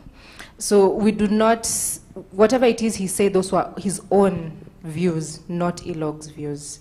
About buying of votes, I don't think the Campaign Act is clear on, it does not define what bribery is. It does not lay laws that say you cannot buy someone's votes. It's not clear on that. These are some of the loopholes we have in the Campaign Finance Act. So it is up to you to know that someone buying your vote, it is illegal. So it's not clear in the Constitution. But Michael, you can answer. You can help me answer that one. I know it's not an offense. It's just playing smart. Hizo ndo tunaitanga zile street smart games. My parting shot. Elections is not an event. It is a process. We have the pre, the during, and the post. Some of the right now we are done with elections. No. So what are we going to do next?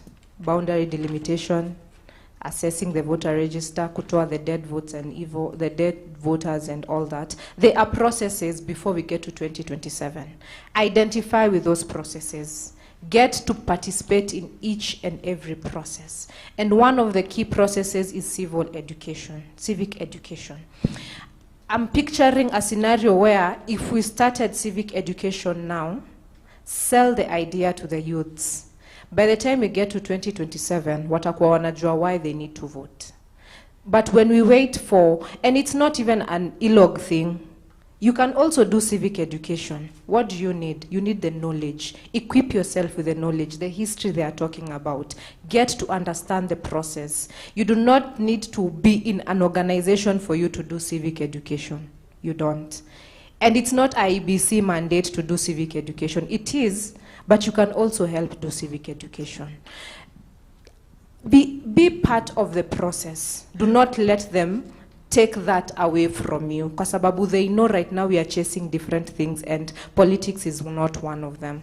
Be part of the process. Walk with them. Understand that, by the way, we do not need to have an opposition leader who's old. We can have the likes of Kinababu. Understand that you have a role to play. That you have the power. It is that you haven't tapped. Understand you have the power. Yeah. All right, thank you, Melda. Eric? All right, thanks. There's a question. First question, what are we doing? I won't go into much details, just to say two things. One, as TISA, a lot of what you're doing is building the evidence, generating evidence around the situation that we are in, because then we believe it helps us to inform evidence-based advocacy. So we've been building evidence around the debt situation, ensuring that debt is a national conversation, unpacking the debt crisis, and trying to use that evidence together with other issues to hold government to account.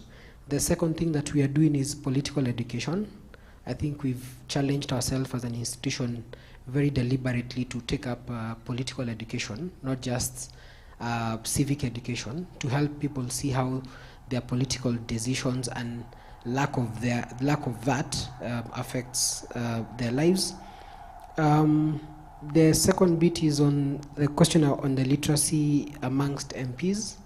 I think it's a fair point that you are making, but also perhaps to mention that how I would respond is our focus should be on civilian oversight mechanism, so that helps to ensure that we are actively engaging our leaders, and not just our leaders really, but on issues.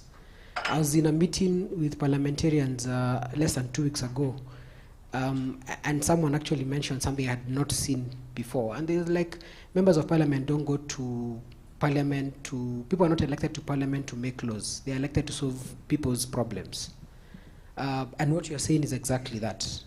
If you're solving people's problems, we then have a situation like Dindenyoro, as someone gave, and that is what we're looking for. But even in that situation, we cannot overemphasize the need for us to be vigilant. Yeah, they say that the price of democracy is eternal vigilance. Even where you're dealing with a very accountable and very responsive leader, the price of democracy and strengthening and deepening democracy is eternal vigilance. On apathy, I think there's need for ELF and for all of us to unpack that phenomenon that I began by saying, the others. Let us find a way to navigate that secrecy, that personal space, because then that will help us to know what are those issues that are our blind spots. And I dare say that we saw voter apathy before this election through the undecided voters. It's in the first time, I think the first time in our recent history, we had 30% undecided voters 150 days to the election. When you juxtapose that to 2017, that had only about 8% undecided voters, 2013 had 3% undecided voters, 2002, for instance, had less than 10% undecided voter. That tells us something about the growing trajectory of undecided voters and the issues that concern them, or the issues that are dear to them, which they don't see in an election issue, because that will be an entry point for us to organize them for action. But also the need, I think, the need to look at voter education, as Imelda has talked about, beyond IEBC. Voter education needs to be linked to other ongoing conversations. For instance, campaign financing. Not many people are talking about campaign financing now, and it's going to affect 2027 elections. 2017, we ran the most expensive campaign in the continent and one of the most expensive campaigns around the world by proportion of our economy, our GDP, and stuff like that. And this election is tipped to be one of the most expensive, or definitely more expensive than we had. What does that mean? What does that mean for youths who are organizing now and cannot be able to get to penetrate in the political space and become leaders? What are we saying about those who would want to serve? So let us link it to other things. Let us link it to the idea of values. Let us involve actors, because when you have EACC doing their work, then they help to revitalize our belief that values are possible. And I think the last point there around apathy is, and on values, is to remember that values are not taught, they are caught. And I think the best example I could find here is the story of Iziedi and Batch Ohaya. Iziedi was Al Capone's lawyer who helped to get Al Capone arrested successfully on tax evasion. And a few years later, despite him living a very what you'd call a very bad life in terms of Al Capone, if you know Al Capone and the Pablo Escobars of this world, and what they've done and continue to see the effects of that today. His son, a few years later, Eddie Batch, became got the Medal of Honor in World War II, and I think you can go check out that later. That these values are caught. How do we ensure that we mainstream these values? How do we hold different actors to account on strengthening values to address the issue of apathy beyond just IBC? I think my conclusion is that no one is coming to save us. Don't expect Azimio, represented here by Michael Orwa, to help you to organize, to hold them to account. That is not what politicians wake up in the morning to go do. Don't expect Kenya Kwanza to now help you hold them to account on the Hustler Fund. And by the way, I invite you to check the manifesto, because the Hustler Fund is explained, where they're getting the Hustler Fund from. Specifically, there's a chapter, there's a page on the implementation framework of how they are seeking to move money to finance the promises they are making, and the 4 sectors that they've selected and the rationale behind that. Very, very lastly, let's not leave anyone behind. There is a huge demographic in this country, which we call the MSMEs, micro, small, medium enterprises. Those guys contribute to 85% of non-farm jobs in this country, which translates to about 15 million out of 18 million workforce in the country. They're not organized. Those are the people that Kenya Kwanza spoke to their hearts. It's those people who, as David D calls them, are in the lottery economy. Unaamka leo asubuhi unauza mandazi, kesho jioni unauza sweetie, kesho yake unauza slippers, na ujui the day after utauza nini. Those are the guys who are possibly not in this room. And those are the guys that we need to find their language, speak to their hearts, so that we can flip them for where we need to take this country. Thank you. All right, thank you. And finally, we have to hold each other accountable at a personal level, but also in the communities we exist in, as our support groups, our friends, our enemies, whatever it is. You know, we just need to find a way to hold each other accountable. Few people will come to save you, especially if you are not willing to save yourselves. As somebody, how do I say my political strategy work? I say I help people win or lose elections. Now, if you came to me as a client, you want to run for an office, you don't run to lose. Is there anybody who runs for office to lose? You first must understand politicians in an election as businessmen and women. Absolutely.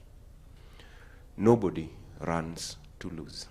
What would I do? I'll identify the constituency, whether it's a county, understand the demographics, the voting patterns, go to the so-called ground, and come back with a proposal of Mheshimiwa Mtarajiwa, if you want to win Madongo Poromoka County, this is what the ground is saying. Unajua kitu tunasemanga ground. It's a very powerful thing. It could be as stupid as we never elect somebody who has no 2 wives, or somebody who is never married, or who is married, or who married from another ethnicity, or who does not have a PhD. I mean, we can laugh about these things, but when it comes to voting, they actually matter. If a politician decides they need to transfer voters, whether in paper bags or gikmakamago, and take them to the place where they stand a chance of winning, it's their business, because they want to win an election. Sometimes they move very close to the edge of the law, and the best of them also understand, so the gray areas that you'll not nail them down. How do I talk about agency back? We are a representative democracy, that we elect people who come from amongst us. The basic tenet of representative democracy.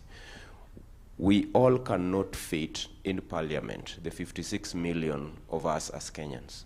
So we choose the social contract to pick a few of us to go speak for us. The assumption is that then we will elect government of the people, by the people, for the people. Of the people speaks about genealogy. It comes from us, of the people. Where am I going with this? You have had people like my good friend Stella, who struggled to travel to go vote in Shamakalabandu polling station senior academy ballot box, right? And for whatever good reason, because she was busy organizing for this workshop many months ago, she couldn't travel earlier, right? And now there were no vehicles. In fact, I strongly suspect Kenya Kwanza, if they had good strategies, and I think they did, they had a little interference with the public transport to Western Kenya. Because one of our political culture in this country, which is completely stupid, I say this with utmost humility, but we have to be honest with ourselves. Representative democracy means you elect people like you, who live with you, who see your problems with water, so that they can go represent them. Somebody flies in from the US, speaking through the nose, tons of money, we elect them in a constituency they picked, and we send them to parliament, and 6 months, we are shocked when they say, what do you mean? You guys have no water. You spend your 95% time in a year in the city county of Nairobi, yelling at Sonko how he's not doing this and that and that. Guess where your vote is? Is there something wrong with that fundamentally? You actually take the most powerful tool of social and political agency, go drop it in some bushy village somewhere, because you have attachment there. You don't even have a lion there, leave alone a house. You spend 99% of your time here, for those of you who don't even go home on the election time. Then you come back here to say, awa Sonko, huyu Sonko, awa tutulichagua, by the way, awa na siasa. You don't even remember whom you voted for as governor, MCA, everything. We have to be honest with ourselves about what the promise of our democracy means. It also means we have to be accountable to each other. We have to deal with these contradictions of our democracy as we better it. Sindio? So there's no good reason why if you spend 1%, 2% in Shamala, whatever village, you go vote there once every 5 years, then you come back to bother all of us here in Nairobi. Because you did not vote a representative here. You did not exercise that here. It's extremely important, but how many people do that? You have somebody from Kileleshwa going to vie in Mathare. They have complete absence. Somebody mentioned, what's this lady from Mathare? One of you mentioned a lady who was contesting MCA and didn't vote. I was with her last weekend. We were doing some research around there. And the work that this lady has done in community and staff, I've known her, whether it's SRHR spaces, health, governance, kura zake hazikutosha. She's a child, born, raised, works in Mathare. Somebody else, brought by a dominant political party from an external exportation center, came and won. When they are struggling for basics, water, sewerage, access roads, fire, what have you, they come to her. But when it matters to empower her with the instruments of power and authority to speak for them in the spaces that matter, they take their vote to an entity called a dominant political party. Do we love ourselves or we love our politicians more? So we need to continuously create spaces for honest conversations. Not honest because, not in the sense that we want to criminalize people for the choices that they make. I think I respect people who vote even if they vote for wrong people as a first principle. I have a struggle with people who don't vote. A fundamental one. Because if you voted for a wrong candidate, I have a space to start a conversation. How do you like your choices now? Politicians campaign to win an election, not to keep promises. The fundamental goal in an election campaign is to win an election. The rest is youth agenda, the youth manifesto, great piece of advocacy, continuous vigilance.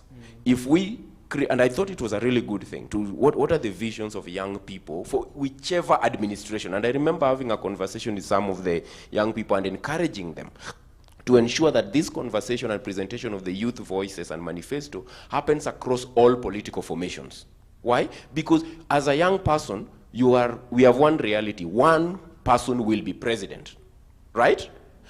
And we are not choosing who we wish to be president. We are just saying, in this reality, either any of the 3 or 4 or 5 formation would be president.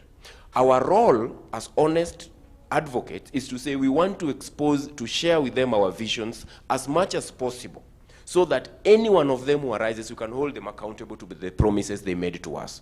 The question is, as we do the countdown of 100 days, how are we beginning to assess what has already happened and whether we are on track to achieving the promises that were made?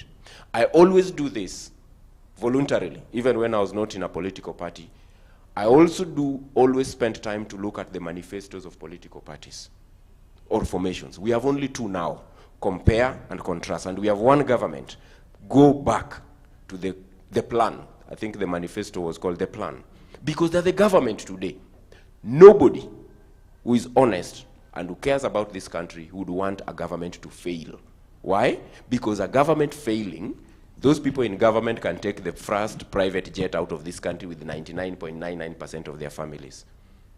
But you and I will have to square it out here. Go back to that manifesto, revisit it if you didn't read it.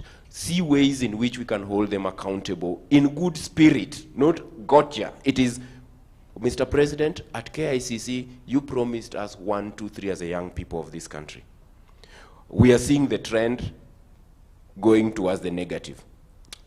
If we do that, we continuously engage with the political formations because we want change. And the change that can only happen with the people who have the instruments of power. You can make noise to an opposition chief, they can agree with you 101%, but if it only takes the pen of a minister of state who has that authority to make certain changes. That's the basic of advocacy. Finally, I think we have to continuously organize smart as young people. There's a place for the personal, there's a place for the community of young people. You might be pushing for example, a ministry. In the last couple of elections, it's been sexy to say we want a ministry for youth, right? That's such a basic thing. Like if you ask me, I would give it to you as a president like this and tick the box. I like this thing about health in every, youth in every, as a cross-cutting. You might get a ministry of youth, but everybody else employed there is your ancestor.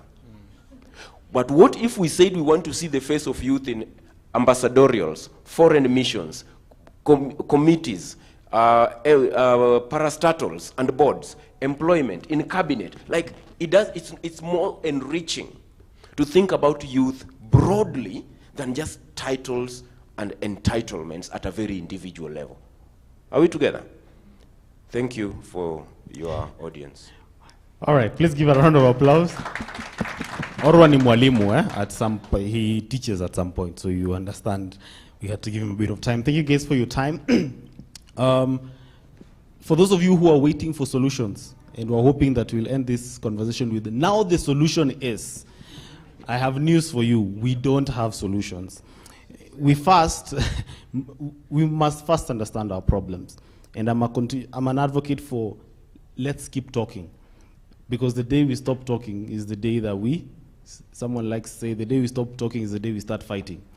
So I like us to keep talking and interrogate.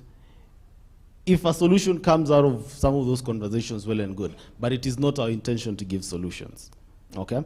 Our intention is that we will inspire certain levels of action, certain levels of conversations at your spheres of influence, and at the end of the day, you choose what to do. So don't put the onus on us to tell you what to do. You choose what to do. And once you choose what to do, we will accompany you along that journey. Thank you very much for your time. And barikiwe sana, enjoy your lunch. And see you next time if you invite us again.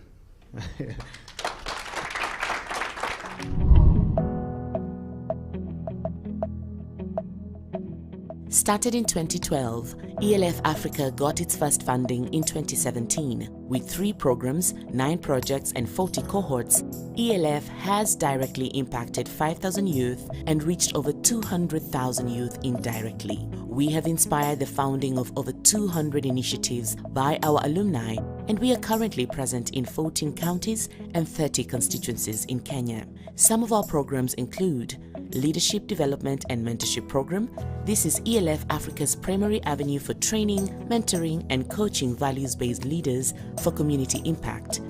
Governance and Civic Engagement, where we amplify the voice of the youth and equip them to meaningfully participate in governance and policy processes within the spaces they occupy.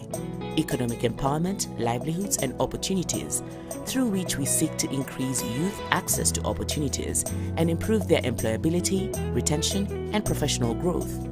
In addition, our aspirations also include youth-driven transformation led by our alumni in different sectors across Africa, just and dignified society as a byproduct of the initiatives by our alumni.